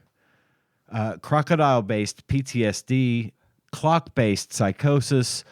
Take Me Out to the Ball Game song played on a calliope, baseball game murder, kidnap victim grooming, pixie friend zoning, a search box featuring the NutraSweet label, chicken egg cannon bukkake, candy apple, catapult bukkake, and four-way paint gun bukkake. And a notable out-of-context quote from Dustin Hoffman as Hook, who says to a 10-year-old, "I'm huge." Yeah. Yep. 3 stars. Wiz and Sage says, check it out. I liked it okay. Do you I had know? fun watching it. I love that you listed those cameos. Do you know who it was who played the pirate that was put into the boo box? Oh, no. Do you know? No.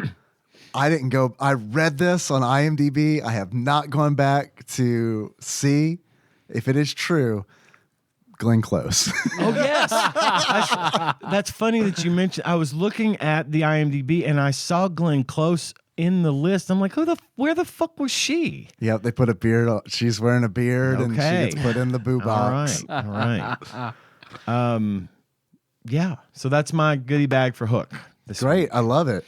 Dave and I had a good time watching that last night. Yep. Next up, maybe Running Man. We'll see. Dude, this movie meant a lot to me as a kid. First movie I ever saw in the theater. Loved it so much. I had a little Peter Pan kick for a minute. Hence why my parents bought it for me I think the second or third SNES game I ever owned was Hook. Question. Did your hockey phase ever cross over in with the Peter Pan phase? I think 2 distinct phases. Okay. Yeah. Okay, no overlap. No I overlap. don't think I had Okay. any overlap. All right. Yeah, because I remember, I think my Hook phase was 3rd grade, I love that you had a and then hook my face. hockey phase was 4th grade. Okay, Yep. cool. Yeah. Both excellent things to have phases of, I think. Yeah. Because, I mean, I thought this movie was just the fucking best when I was a kid. I still enjoyed it. Still have very fond memories of it. And the game, too, because I remember Mario, I had Super Mario World, F-Zero, and Hook. My first, that was what I had to open the Christmas, first Christmas with the Super Nintendo. Heck yeah. Hell yeah. Hell yeah. yeah. Man, heck Before yeah. Castlevania Eggs. Before Castlevania Eggs. Yeah, Eggs. that was, I feel like that was a birthday. It was a birthday present, Castlevania Eggs. So, I like Hook. I have really fond memories of Hook. Liked it a lot. Still like it. It was rough.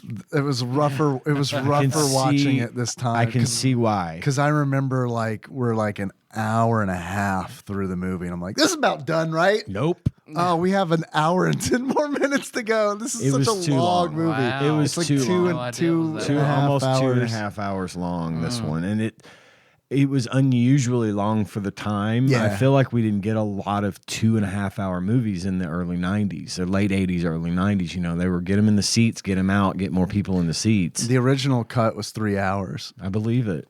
Yeah, I have a they cut theory. it down to 2.5. I have a theory as we move into the next couple of phases as to what the missing 30 minutes might be. Yes. Yeah. Okay. But no, you're not wrong. I could see how it wouldn't hold up A Rufio well. rap. I'm hoping it's a hot scene with these mermaids. Well, that's in my head, but no. The Remember those 3 mermaids blew Robin Williams in the kids movie? it was like They laid Ghostbusters eggs and then style. jerked them off under the water onto the eggs. it's okay. One of them laid eggs. The other was mouth stuff. The other was butt stuff. It was Ghostbusters style. Yeah. Whoa. But I'm married. I have issues. Let's talk about them. Let's do. I want to talk about the issues. Are we talking They'll about? come up. They'll come up. Oh, okay. We're doing this. You got a structure to it? No, I mean I won't say it. I'm saying I just generally I have issues thinking about mermaids and stuff. Oh, okay. I no, thought you were going to talk about like the Well, I mean I have. kissing a 13-year-old when she's sleeping. We talked a little bit about this last night. I do have actual issues with the movie.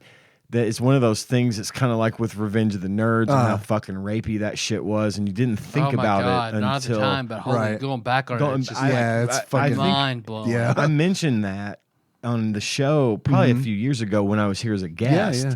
Just as I remember that. we watched Revenge of the Nerds because I remember that was one of my favorite fucking movies. Yeah.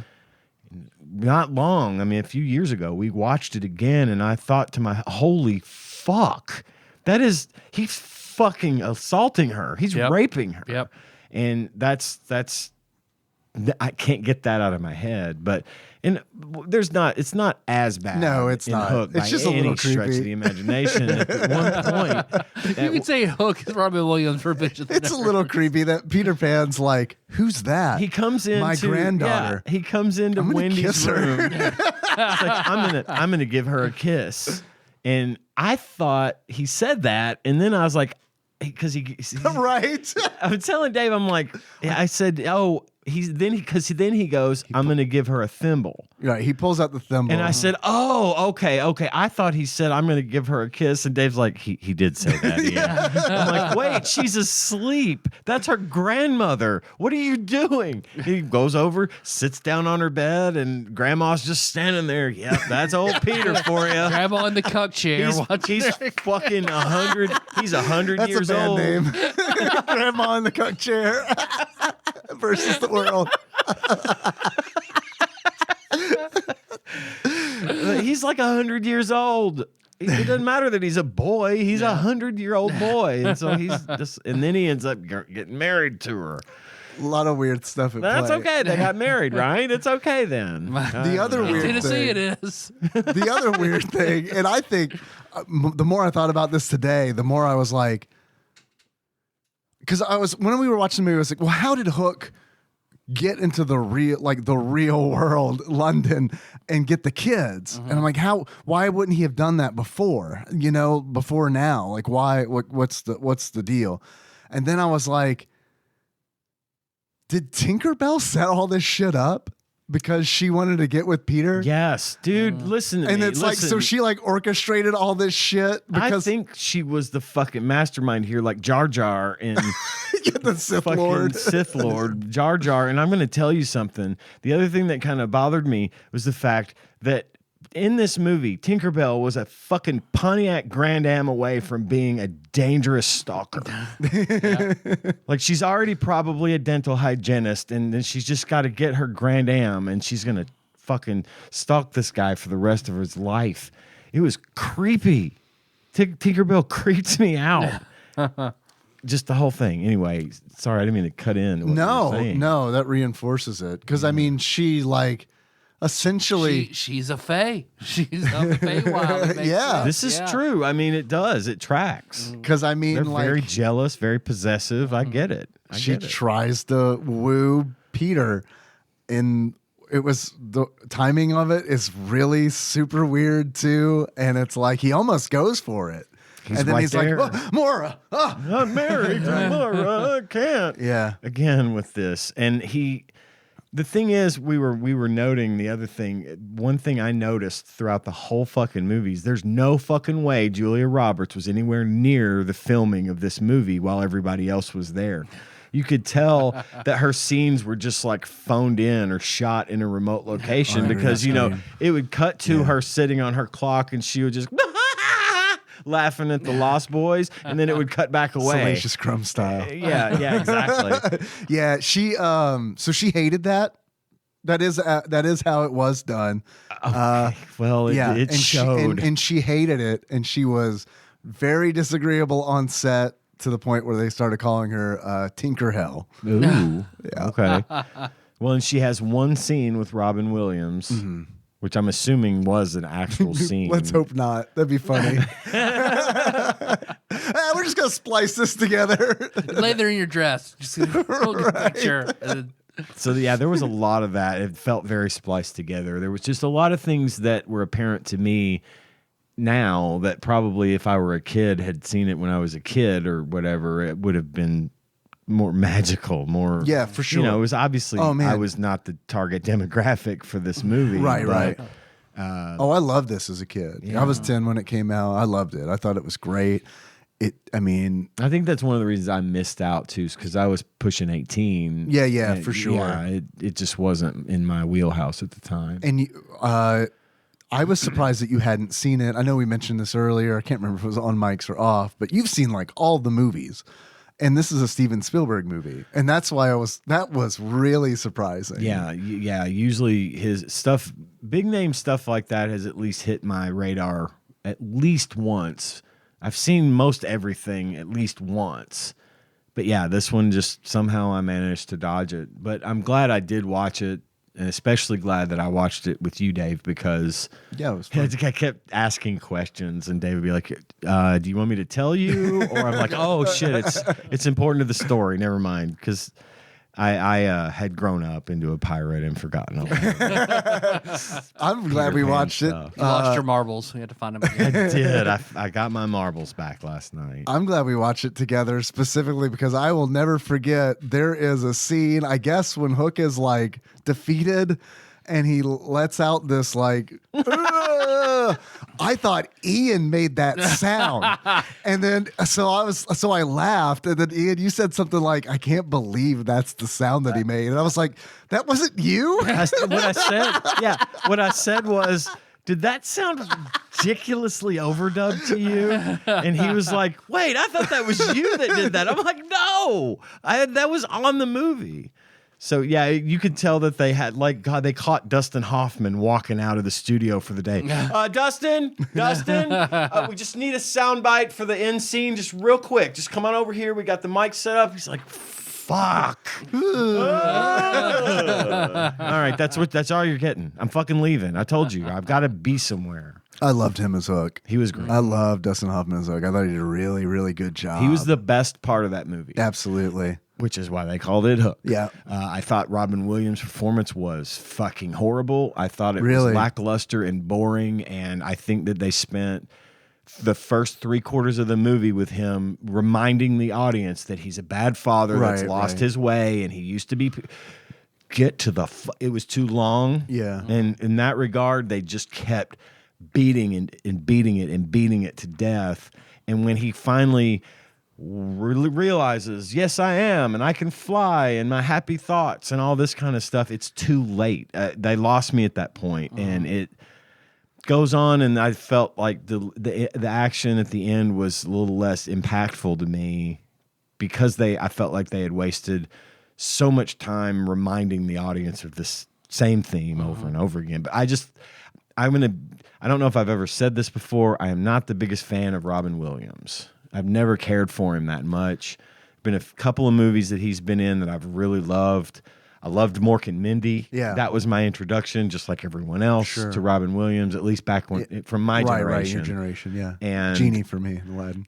Right. And then there's the Genie in Aladdin, which he was fucking phenomenal in. It's easily his best work, in my opinion. He's great. And then Mrs. Doubtfire. Yeah. I loved Mrs. Doubtfire. I love him in it. I love the cast. I love everything about that And Dustin movie. Hoffman is Tootsie. That's right. Worlds colliding. Worlds colliding. But after that, I'm just not a fan. And so Tanya and I were talking about this earlier today, and it's truly tragic that he took his own life. And I didn't have anything against the guy. He just wasn't was so my riddled with Lewy body dementia. Like, yes, and I don't even know how he functioned, how he was. And he wasn't my type of comedian, and his shtick was I know how much of a genius he was and how smart he was. And it was absolutely a tragedy when he took his own life. But at the same time, Tanya mentioned something to me today about him because she kind of feels the same way. And she's like, I don't know what it was. She said, I feel like every time I saw him, there was something behind his eyes. Like there was just something going on in his head that he was pushing back. That wasn't his, he was suffering silently. Mm-hmm. And again, that's tragic, and I feel the same way. It's just as far as his body of work goes, I just wasn't a huge fan. And so it didn't help for me that he was in that role. I don't know who would have been a better choice. I'm not saying he was a bad choice. I think there was some writing and Tom Hanks issues. was a potential. I could have seen Tom Hanks in that role very easily. They shaved Robin Williams' top half for this movie. I believe it. It took 6 hours every day. Maybe, He was but they did shave him. person. That man had a lot of hair. And spoilers, because as a kid, God, I was devastated. Oh, Rufio. yeah. Rufio. We would play, I think I told this in the last time we recorded this, that we all loved it as a kid. My whole class, we would play Hook on the playground, and I would be Rufio, and I died every single day at recess. Yeah, Like at the dinner show. He killed Zuko. It's very sad. Oh, man. Yeah, Rufio's great. I think Bob Hoskins. I know you mentioned Bob Hoskins. He's Classic. great. There's a little story about him and Dustin Hoffman when they were like going over the script and when they had started production. They were both allegedly both at the same time. They were like, "Oh, these men are gay." And then that's how they decided to play their Oh. They were a characters. couple. They're playing them as a couple because they're two really good friends who live on a boat and share cabin quarters, and so they decided to play it up. I mean, they didn't it wasn't overt or anything. Yeah, and but they're that clearly, was their that was their motivation. And they're clearly into one another. Right. Sharing feelings and the earwax mustache grooming that I mentioned. Yeah. Don't stop me, Smee. Don't Oh, stop God. me. Don't stop me. Stop me, Smee. I'm going to commit suicide, Smee. Smee, I'm going to commit suicide. Smee, I'm going to commit suicide. It was a really funny scene. Yeah. I told you when we were watching, I thought it glitched. I know, because he he did said it the same thing. 2 or 3 times in a row. I'm like, is this? I was like, is he? Is it the film or is it the fucking problem with the movie we're watching? Last podcast, I listened to their last pirate series where they talk about like women never being allowed. Right. If a woman gets on a boat, you kill the woman and the man who smuggled her on. They believe that women were truly bad luck on boats. And blowing each other, totally fine. Anal is gay, and they'll kill you for that. Right. David Bowie was originally approached to play Hook. Play Captain Hook. And to me, that's a very different movie. It is It's very because of the different Goblin movie. King, has to be. Absolutely. But that would have been like, man, I can't imagine this movie truly reality where without it's Dustin Tom Hoffman Hanks and David Bowie. Man, that's weird. But it would, And Danny but DeVito it, was Smee. yeah, He was potentially one. I can't remember who else it was. It was Danny DeVito, and somebody else potentially is Smee. I could have seen Rhea it. Perlman. Yeah. No, she was a lost boy. She was a lost boy. She was Rufio. Lucky. Who's got Hooky? I could see it. It would be a different movie. You're right. Oh yeah, right? yeah, absolutely. Dustin Hoffman is like, I don't know, key to this. I think more so than Robin Williams. Yeah. I absolutely think that this was a good Dustin Hoffman film. And I liked all the scenes with him in it. I thought were like really entertaining. And I like the characterization of him, and like that whole like him and Smee together is like fucking perfect because Smee comes up with the idea to like turn Jack, and then Hook's like, yeah, this is a great idea that I just had. Yeah, it's never a good idea until it's someone else, until it's my We'll idea. adopt a child, lover. Perfect. right. Yeah. So yeah. Well, let's move on. Run home, Jack. What? Home run, Jack. Oh, okay. Let's move on to game talk. All right. Box art. Says Hook on the box. Yep. It's in the same font as the Says movie. it right there. I thought it was fine. Yeah. Got all the bullet points. It conveys what it is. It's a game about it Peter is a Pan. movie, and its own Yeah. movie. Right. So how about a Nick Cage movie? Well, I actually went a little bit different on this one. I did pick a movie other than Hook that it reminds me of, The Goonies. And I picked it because The Goonies was written by Steven Spielberg. We talked about this last night, Dave, and directed by Richard Donner. But it was an Amblin joint, so to speak. So it was a very Steven Spielberg movie.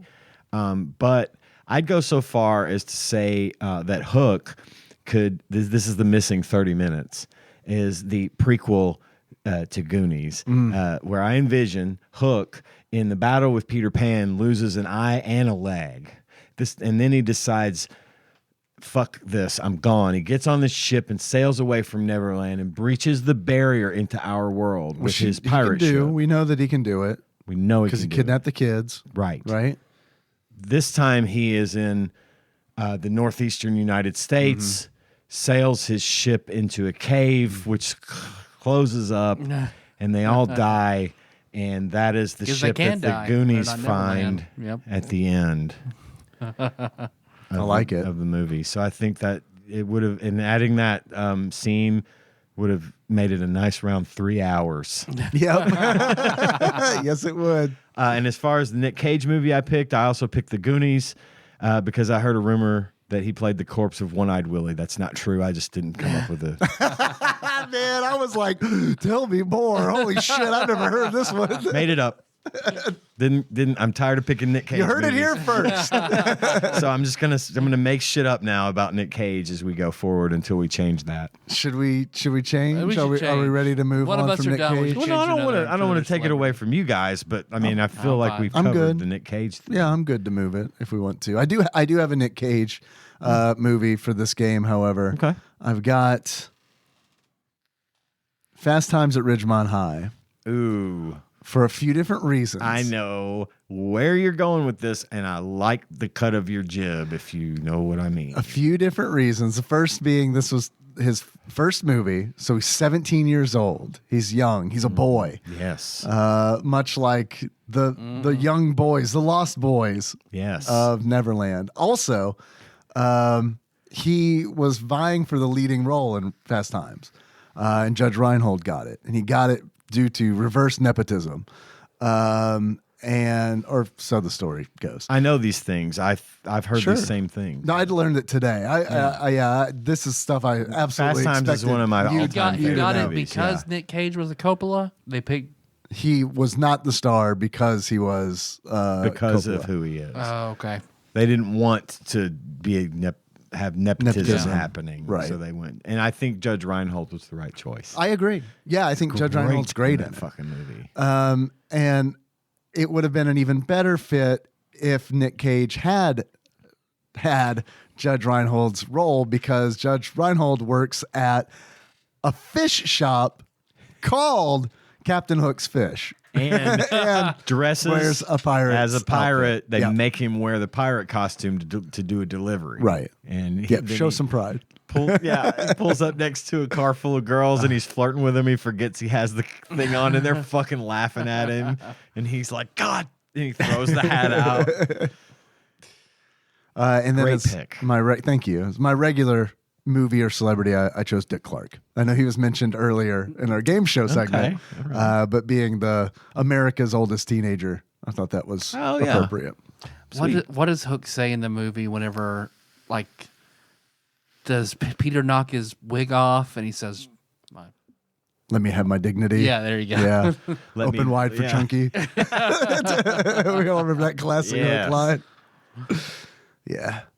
I went back to another Nick Cage well and chose The Family Man, since that is also about a man who chose a different path, got old, set in his ways, and then got to go back and be younger again and see what would have been different. That's a good analogy there for sure. Good things and bad things. Well, I mean, let's get the really great graphics and unbelievable music out of the way Yep. first. 100%. Yeah, this is a I beautiful was- Super Nintendo game. It really Yeah. is. I Yeah, love yeah. the character sprites. I love the animations. I love the fact that you can tell who everyone is. Yep. It looks very JRPG. It does. You know, it's got that. It's bright. It's So buoyant, bright, and, It's but it's not annoyingly bright. It's No. and it's fantastically appropriate. It's perfect. The color palettes are all spot fucking on. They nailed it. And I got to tell you, the music on the ice level, I was grooving to that shit. That was actually a really cool song. I think the music in this game is The fantastic. whole game is full of good music because they and I think I did watch the SNES drunk that you sent, and he mentions that they do an unbelievably good job of translating the music from the movie into the game.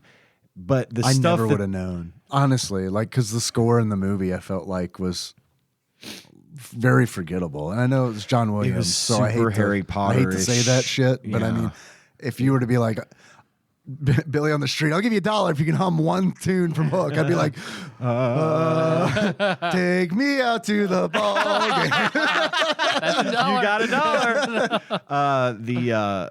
But the stuff that they used in the levels that would not necessarily have been in the movie, it's great. Just original, very thematic, very drawn. All of it ties together really well. There's something to be said about a score of a game that actually has elements from the other songs, and it all keeps it in sort of a thematic kind of way. I could not believe how good it was. Yeah, it was musically, fantastic. graphically, it was a cinematic platformer that could have easily stood on its own. It without the almost, movie. I feel like the graphics and the music almost run counter to the movie, because it's not a dig at the movie. It's just, it's so different stylistically than the movie, because it's not trying to be realistic at more all. like Peter Pan. It's more like Peter Pan, Yeah. but not the Disney-fied Peter Pan. Right. Like it's almost it's even more than legally distinct. It's kind of like, well, it's going to be more like Disney's Peter Pan than Hook, but also it's more Japanese. I mean, It definitely it's more is. anime. It's anime Peter Pan. And that's the cool thing about Peter Pan. It's like the Winnie the Pooh license. No one owns that. It's a free thing. You don't have Public domain. It's public domain. It's Peter Pan's been around for fucking ever. And yeah, so it's nice to see that, and they nailed it as far as I'm concerned. The music too, I feel like, because the music in Hook is obviously in the movie is very orchestral and a movie score. Cookie cutter for fantasy children type movies. Right. Yeah. And in the game it's lively, upbeat, and like it sounds like a video game soundtrack that is also like trying to pay homage to like the source material, like the movie source material. And I mean the video game is very Japanese. It was developed by Yuki Yotei and published by Sony ImageSoft in 1992. So that's the other thing, is that this is a 92 game, and it doesn't feel like it. It feels like a later Super Nintendo game because of how good it looks and how good it sounds, and the presentation I feel like is top notch. Even the control scheme is fair to say it's one of the better ones I've experienced as far as early games go. They gave a lot of thought. 92 is wild. Yeah, it really is. They gave a lot of thought to the controls in this game, and I think that honestly still falls. I think you could say that there's a sort of a lumped in graphics, sound, controls, right?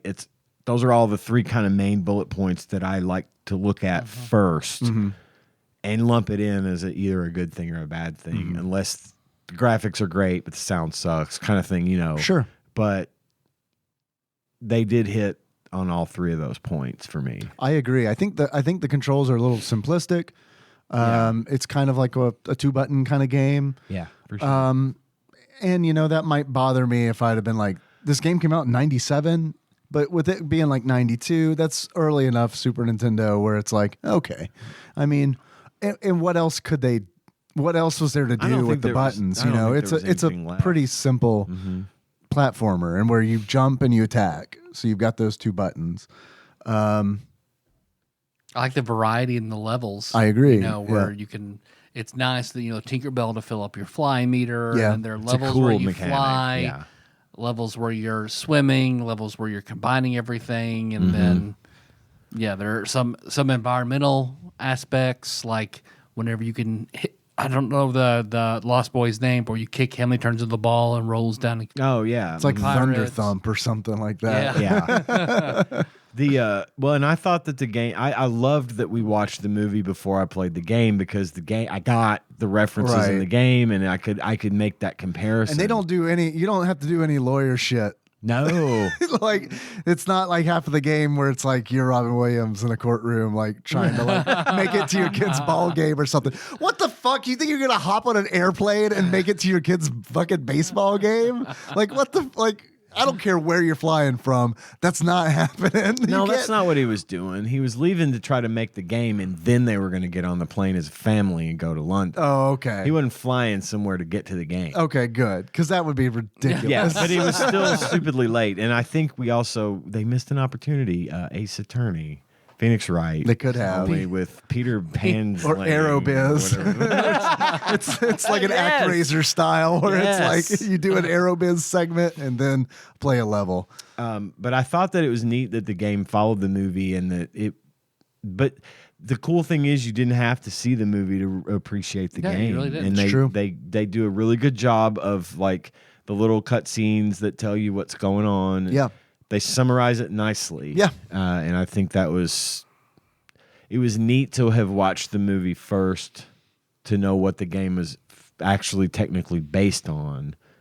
But the fact that the game was so good on its own, you didn't have to see the movie. I agree with that. And in a rare showing for this time period. And for this genre. Yeah, well, the sprites are all appropriately sized. Yes, they are. True. Yes, they are. In this kind of game, they're usually way too fucking big. They're still slow and floaty, but they're appropriately okay, sized. so I'm glad you said floaty. Bad things. Okay, well, this is split for me because I think the floatiness in this game is actually really good because Peter is floaty. He jumps with this floaty trajectory. It's almost like Luigi jumping in Super Mario Brothers 2. That's what it feels like to me, for sure. Just without the crazy legs. Yeah.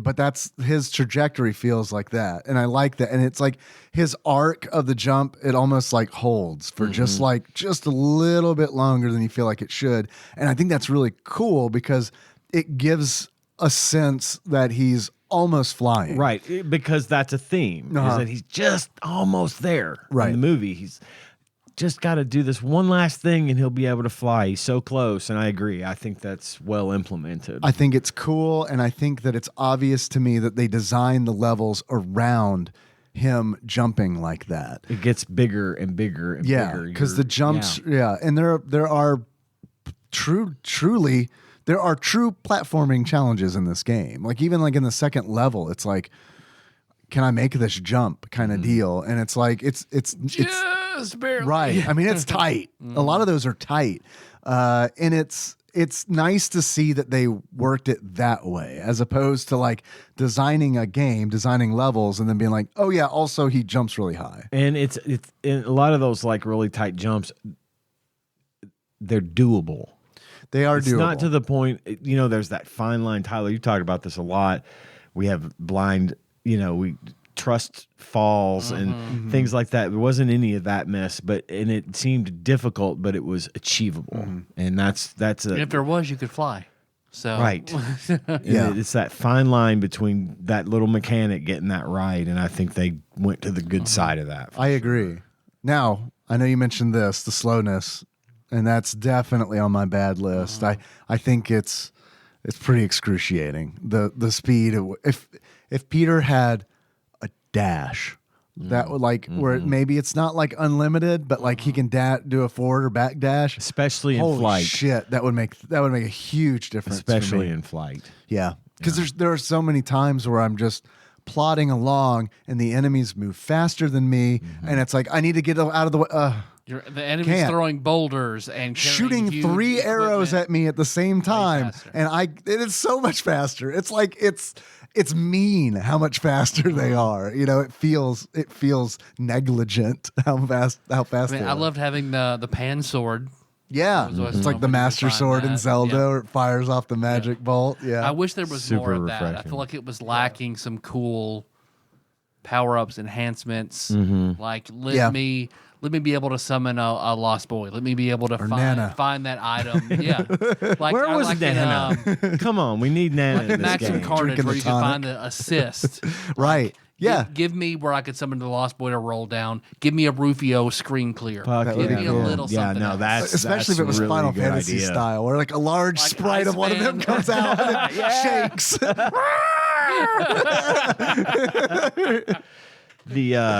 I think I kind of going on what you're saying, Tyler. I would have liked to have been able to shoot up, or at least in Sure. a diagonal. That Yeah. would be a nice thing. I didn't have the sword for do. very long ever. Right. I mean, super Yeah, one like hit it's is super easy to hidden. get hit. And then it's like, oh, guess I'm back to the dagger. Yeah. Good old trusty dagger never fails. Doesn't beat dagger. Right? I also thought it might have been beneficial for some players if there had been difficulty levels, but there's not. You just play. Yeah. It's one difficulty level. It seemed like unlimited continues too. It did I don't seem know like if they that. ever run out, but I didn't play through the whole thing either to find out. And they do give you plenty of opportunities to get extra lives and Yeah. health and things that's plentiful enough to be You worth can it. explore and find stuff pretty easy. Yeah, it's not too hard. It doesn't make you lose Collect a lot all of the jewelry time. and Jewelry stuff for like that points, around. which then gives you extra lives as well. And then I thought the only other thing that was sort of missing for me was there's no like power meter for the boss fights. Now, granted, you only had to hit the bosses usually like 4 couple times and times, they yeah. would be dead. But even on Hook, you didn't have when you fought him. You don't really get an idea of how far gone he is, and that battle style doesn't change any. So, like, in some cases, a boss fight, the boss will start to panic and do this one final last ditch effort. It was the exact. Yeah, there was no. There wasn't that, and we didn't know where. The guy with the punching gloves in the trees is Yeah. exactly the same all 3 Yeah. hits Yeah. to the pirate undead pirate where as a kid I got stuck, so I never thought to go behind him. So I was stuck there forever as a kid. The ships, the guy who's throwing the something at you in the ice level where he's in the middle. I mean, I'm glad they had creative enough boss fights. Sure. That's the one where I think changed you up had the to pop the variety. balloons to drop the thing Right, on him. he dropped the dynamite. which I thought was neat. I thought that was a neat mechanic. I thought the duel with Rufio at the end of the first level is awesome. I Yeah. mean, I thought it was really cool because it's like all you have to do is hit him twice, but I mean, he's like constantly blocking, and like that was really cinematic, and like I thought that was really cool. I thought also one thing that this isn't really a bad thing. It's more of a suggestion that I would have had. It would have been neat if there was a part of the game where like a mini game almost where you're the kids and you try to and you have to deal with Hook. Yeah. Like you have to outsmart him or hide from him or something, you know. Just I to think break it it would have up. been neat to break up the action a little with that, like a puzzle game or something against Hook.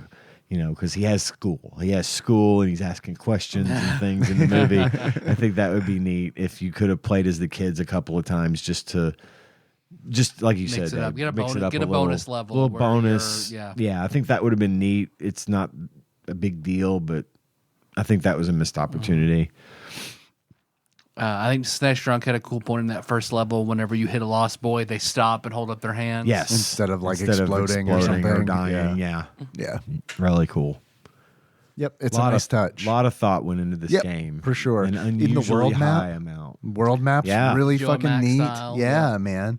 I mean, it's like it's got this like treasure, like pirate treasure kind of style Yeah. to it. Even like it's not like sepia toned or anything, but it's got this style to it that's very fitting of the game and of the theme. Yes. Yeah. Where did it? Sounds like it'd be where did it win you? What point were you like, yeah, okay?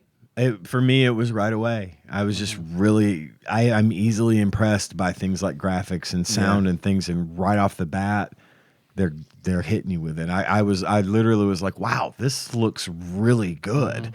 And then it was the gameplay was a bit repetitive at one point. It starts to get a little bit stale, but I don't think that it ever went out of. I don't think I ever got to the point where I didn't like it. I didn't get bored with it. I didn't get bored with it. It was clearly Basic. You get to a point where it's just all the same thing over and over, which is not atypical. Did anybody play the NES version of it? I've heard it's horrible. I haven't Yeah, played it I though. haven't I want to either. play the Game Boy version.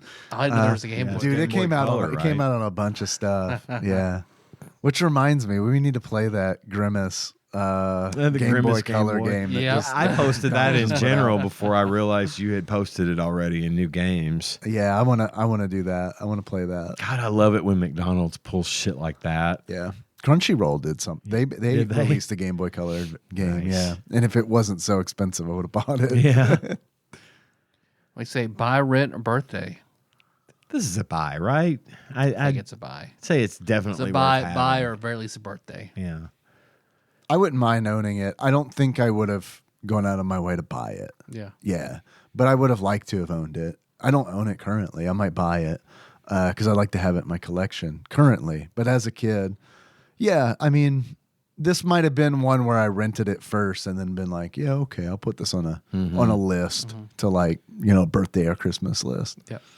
Where in the scope of Super Nintendo games do you think it would fall? Carmen San There Diego. you go. If there is room if there's room in the top 100, I think it has a place. But think if it's very close. If not, it's really, really close. Yeah. It's right there.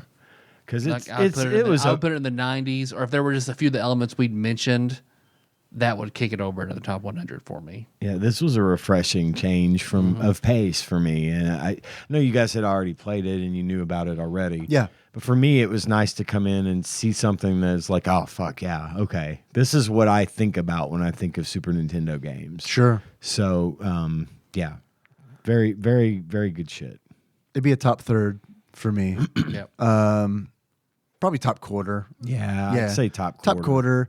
It really is like, man, if I could just go a little bit faster, like if there was a ROM hack or something where it's like Peter's speed is increased by 50%. Even that would be he's just so slow, and I would or even items to pick up to make you him go faster, or adding a dash or something. Getting cocaine from the real world, from real Robin Williams, his lawyer powder. Yeah, that's why they kept doing this in the movie. But because there were several moments where I would get frustrated because it's like I'm just too slow, and something comes in fast from the side of the screen, or it's just impossible to dodge some things, and that that made it a little less fun for me, because I'd rather play a platformer where I'm thinking on my feet, and this is more a platformer where you're thinking, okay, that guy's gonna shoot the arrow, so I gotta wait for him to do that, and then I gotta go under him, and then I know a bat's gonna fly, so I gotta duck. It's one of those, memorization, right? And I prefer more of like a blind run of like a Mario game or something, where it's just like you're just reacting. The controls are smooth enough to be able to be reactive and stay in the game. They weren't for me. I'm saying that's what you want. Oh yeah. That's what a Mario game is. Yeah, that's what I want. I want to be able to react, and I don't. Yes. Because Peter is slow in this game. It's hard. I didn't feel like if it were a game like that, Yeah. if it had the fast paced tight controls, oh boy, that'd be a top damn near 100. perfect Super Nintendo game if it had that. Because I agree with all this is probably one of the prettiest Super Nintendo games on the system. Easily. And, I mean, yeah, and it sounds great. Top quarter. Okay. All right. Let's see. You have any achievements? I have a few. My first one is I can hold my breath for a long time. And to get this achievement, you die to the fish in the first stage underwater because you're trying to swim up, not realizing there's no breath meter. You could just walk around and fight underwater the same as you do on land. I got this achievement. I was like trying to swim. I'm like, what the fuck? See, I thought it was a mermaid oral sex joke. Could be. We could. It's interchangeable. Like some mermaids. Okay, the next achievement I have is 60% of the time. It works every time. And to get this, you waste time trying to kill the jungle cats that are inexplicably sitting on rocks in the middle of a waterfall. The Sagat tigers. Yes, that you absolutely do not have to bother with. And also, for the record, you can buy Sex Panther on Amazon. I'm not making this up. Look it up. How expensive is it? It's not bad. Yeah. And I think it even says made with bits of real panther, so you know it's good. And my final achievement for Hook is it was a drive-by fruiting. And to get it was a drive-by fruiting, you die with a cherry health, a cherry insight, like just out of reach, you die. I did that too. Yeah, that happened to me as well. Yeah. That is a line from Mrs. Doubtfire, by the way. Yes. Okay. No Super Nintendo of Mrs. Doubtfire, as far as I know. Weird. There should be. That would be a good. I think they could make a good. Could be also real bad. I don't know. Could be bad, but I think if someone made it today, I think it would be good. I think if someone made it today, it would be fantastic. Yeah. It would be hilarious. I want to see Clock Tower redone as Miss Doubtfire, only you're Matthew Lawrence having to escape from creepy, awful Mrs. Doubtfire coming through the house like a kid with scissors. Okay. I'm down for that. Toodaloo! I was thinking like color a dinosaur, but instead of a dinosaur, it's Robin Williams' face. Mr. Potato Headed him into a grandma. Then you have to like try to get to Pierce Brosnan before he eats the jambalaya with the spikes on it to save his life. I had two. My first one being Bang a Fucking Rang, and that is you never lose the pan sword once you. Wow. Which I'm sure Tuffy. somebody has done. Probably, but, right? Yeah. And the other one is like Colonial England, and that is you get all the jewels in the game. So you go in, steal someone else's jewels, and keep them for for yourself. Okay. Like they do. I have a few. First achievement is bad form, Peter. In order to unlock bad form, Peter, you stab any pirate in the back. which I did a lot. Yeah, totally. Next achievement I have is, why don't you just go suck on a dead dog's nose? In order to unlock, why don't you just go suck on a dead dog's nose? That's fucking gross, by the way. It's probably one of the grossest clean lines I've ever heard in a movie. I could see like third graders going, ooh, like getting real like bent out of shape about that one. In order to unlock that, you finish the first stage by defeating Rufio in a duel. Okay. And my last achievement is, this is it. Don't try to stop me this time. Don't you dare try to stop me this time. In order to unlock that, you run out of flying power despite watching the meter dwindling and fall to your death. Yes, that happened a lot. Yes, same. Over spikes. Yeah. Spiky caves. Pits for me. Pits. Yeah, pits. But the pirates that are walking on barrels over the spikes when you're trying to fly around. Mm-hmm. Pirate Town was definitely my favorite level. Yeah. Like, I love how Pirate Town was set up, where you go on the different exits and you go back outside and have the Lost Boys help and everything. Great final level. I watched a playthrough at one point that was literally titled "Hooked on the SNES: The Death of Rufio," and then one of the lines in the memo was like, "He got Rufy owned." Am I right? I was like, "Damn, that was good shit." It was awful, but it was good shit. I think the world record for this is 14 minutes, 13 seconds. Wow. Damn, that's a quickie. Is that could like a see it, glitchless run or? The only time I saw there were damage boosts and shit. But the only time I saw, those are wild in this game. I did a bunch of those accidentally. It gave me like Ghosts and Goblins memories. Yeah. The only time I saw glitches exploited were in the pirate cave. Getting through that, like flying into the darkness and doing certain moves and stuff, and basically skipping through a ton of it at the end. Other than that, it was a pretty just well playing. That's impressive. Really well. Yeah. I mean, the glitch stuff's always impressive too, but I always find it way more impressive when it's like a clean, Yep, glitchless I like that run. more, yeah. I think that's really Play it neat. the way it's supposed to be played really, really well. Yeah. Yeah. Do we want to talk about rank, rarity, and price? Sure. Flopsy. How much do you guys think this game is if you were to buy it used now in 2023? I would speculate that this one was probably pretty mass produced. It came out for everything. And it was a huge deal. I'd say, but being such a good game, I'd put it at $19.13. $19.13. Okay. Let's say 25. $25. Actual retail value of Hook for the Super Nintendo loose on average, according to pricecharting.com at the time of this recording, is $30. Tyler with the $30. $30 is pretty good. I'd say that's not bad. fair. It's not like an insta buy for me, but Right. it's not bad. It's a good price for this game. for a good game. Yeah. Yeah. It broke my heart because I don't know when the SNES Drunk video was made, but when he's like, you can pick this up for about $8. and I was like, ooh, Fucking would you make this in hell. 79? What do you think Flopsy gave Hook? And what rarity do you think it might be? I'm gonna say they had to have given this one at 4 stars. Okay. And I'd say it was probably common. Okay. So I'm gonna go 4 stars common. 4 common. Okay. Tyler, what do you think? I haven't seen it in so many years or had it talked about. Even though I would give it 4 stars, I would say they're going to give it 3.5, and I'll just say uncommon. 3.5 uncommon. I saw it earlier, so I can't play. But according to the Ultimate Nintendo Guide to the SNES Library, 1991 through 1998, by Pat Contry, courtesy of Monster Mold Mike and a shadowy benefactor. Oh, Crack. Oh, God. It never gets old.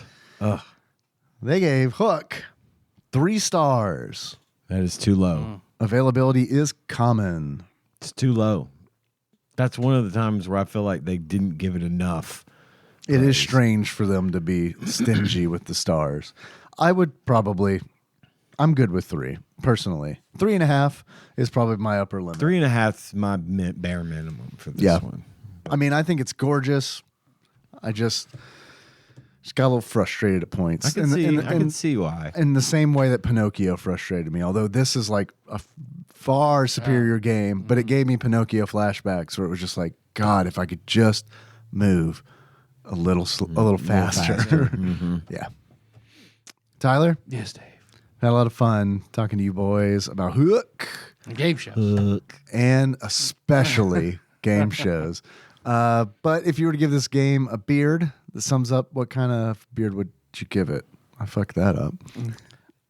The beard Robin Williams sports in Jumanji. Oh. He is pulled back out of the other world. And what year is it? 1992, sir. Like it. Tyler, what kind of glasses would you give this game? I mean, because it does have its serious, weird tones in it. So I'll give it Robin Williams gold rim glasses from Toys. Okay. That he sports Yuck. Occasionally. Fucking yuck. God. Ooh, are you sure you liked this game? I mean, granddaughter stuff. It's creepy. Okay. We talked about The glasses the in glasses. Hook. Oh in my Hook. God. I was being triggered left and right by the way they were treating this man's glasses, touching the lenses and folding them up and sticking them in his mouth. It was driving me fucking crazy. My glasses. I can't see without my glasses. He can't see. That's it, right? Was that a podcast? That's it. Did we That's do a it? podcast. We gonna pick what we play next? You guys want to do that? Yeah, let's do it. We'll see what we're going to play. Randomizer. Toys? You just want to do it? Nope, not yet. I'd be fine with it. Should make a Robin Williams. Just go knock all the Robin Williams out. But Ooh, boy, I don't want to do it. If it comes up naturally, Yep. let's do it. But Fair. otherwise, oof. God, that movie fucking made me so disappointed as a kid. Well, it looks like it would be like, shit. oh, man. No, it's called Toys. I bet he's so funny in it. Look how goofy he looks. It's Robin Williams. Oh. So bad. So grab the batter up peripheral, plug it in, say the prayer we all love to say. Tyler, wait. Wait. Can I make a suggestion? Is the before you T-shirt spin? monster back? Come in his mouth, Oh, Dave. fuck. Again? No. Should have tapped out. I want to make a suggestion. Uh-huh. This was all planned. This is not spontaneous. True Lies. Would Just you go all ahead- want to go try ahead and jump that one? the randomizer. I played pull that out one True before. Lies. You have played it? Would you like to play it or would you like to spin? I'm putting in a host card to say I'd like to play True Lies, but if you want to spin, we can spin. What do you think? I'm down to do True Lies if you want to do True Lies. Has everyone here seen the movie? Nope. You should see the movie. I haven't seen it since it came out. I would need to rewatch it. I don't know if I can watch it this week. Okay. something I've Oh, done at that's work. true. All right, well, let's Put it on the short list pin it. Let's Okay. put a pin in it. because I'm definitely down to play it. I don't want to spoil anything, but I've seen True Lies twice this past week.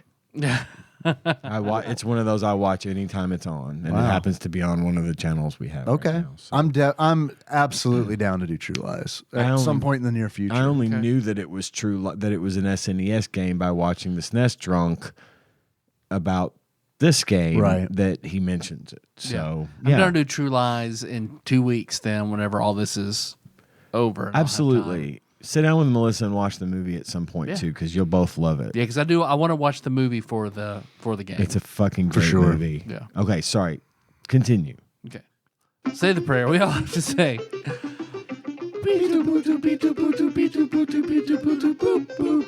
whammies, the whammies, the whammies. Stop. 355. It's toys. 355. The F's. The M's. M's. M's. I have a hint. Have we played it? You'll never get it. That's my hint. Like if you manage to make this string of words come out of your mouth, I'd be super fucking impressed. Marble Madness. No, but man, that'd be great. Max Ronaldo's.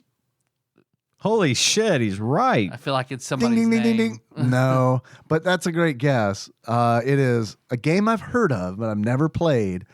Mohawk and headphone jack. Mohawk and headphone jack. Mohawk and headphone jack. Okay, All right. I've never heard of that. You're That's going to absolutely be a right. cartoony platformer. That's my guess. But like I said, I've never played it. Characters created that nobody asked for type of thing. Maybe. Maybe. We'll find out. We'll find out And next so week. will you, listener. All right. Sounds good. And then True Lies, we'll put that in our On the short list. later Yep. bucket. Yep. And toys, we're going to wait till that motherfucker shows up on his own. Thanks for listening, everybody. You can find the show on iTunes, not SoundCloud, Stitcher, Spotify, YouTube, Google Play, all over the place. Just put us into your favorite search engine. Do you want to leave us some calls? We've been taking calls. You know, we're not going to get to it this week, but in the future, if you want to help us build back that log, 270-883-2555. If you want to send us something for an intro or outro or whatever, something for Community Corner, you send that to TADPOG Studios, care of Nicole Nance, P.O. Box 3785, Paducah, Kentucky 42002. Now, there's a lot more, but most importantly, Patreon. Patreon.com/tadpog or pisstasters.com is where you can go to donate money to the show. Like so many of our fine fans that do so every month. And we have a list of people that donate $20 or more every month to the show. And we call these fine folks our executive producers. And I'm going to read that list of names right now, starting with Usurper Grimm, Cousin David Galino, Plinko Nick Price, Cubicle Monkey, Cthusiast Jeff Miners, Master Cycle Baron Kevin Link, Joseph Phillips, Gamebug Prime Nathan Eaton, Matt Gentile, a.k.a. Gentle G, Princess Consuela, Banana Hammock, Flavor Trick, Taryn Dahl. Congratulations on your marriage, and we're really glad about all the participation in the Discord. It's good to hear from you on the regular. Pinball Airplane Archmage Chris Edler, we're sorry you couldn't be on this episode. Platinum member Brett Miller, Sandwich Pope Phil Hawkins, Nate from Utah, first-time caller, Drink Smith Joey Webster, Dig Dougie, Derek Pope Sandwich, and Cody Phillips. And that's what I got. Thank you so much to everyone that donates. Yep, thank you. Thank all of our donors. It means a lot to us that you would take your hard-earned money, especially in these trying financial times, to give us the ability to keep doing the show and improving upon it as often as we can. Thanks also to Backlog Banisher Dane, who gives up his time each week to put our show on YouTube, Thanks, because that's a Dane. big deal to us. It matters a lot, and it's really important that you do that. So thank you. And then just once again, thanks to the community in general. We do have a Discord, bit.ly/tadpog Discord. Come in there, join the conversation. It's free. We're always around. Lots of good, cool, fun people hanging out there, having funny and very deep, meaningful conversations in some cases. And then spread the word, let people know about the show, and thanks again. Hell yeah. Hell yeah. So our theme song is Moves by Sycamore Drive. Link to that check can be on the charts at tadpog.com. How you guys want to close it out? This is our favorite character from Hook. All right. So until next time, drop Capricorn. Yeah, We all know. About right.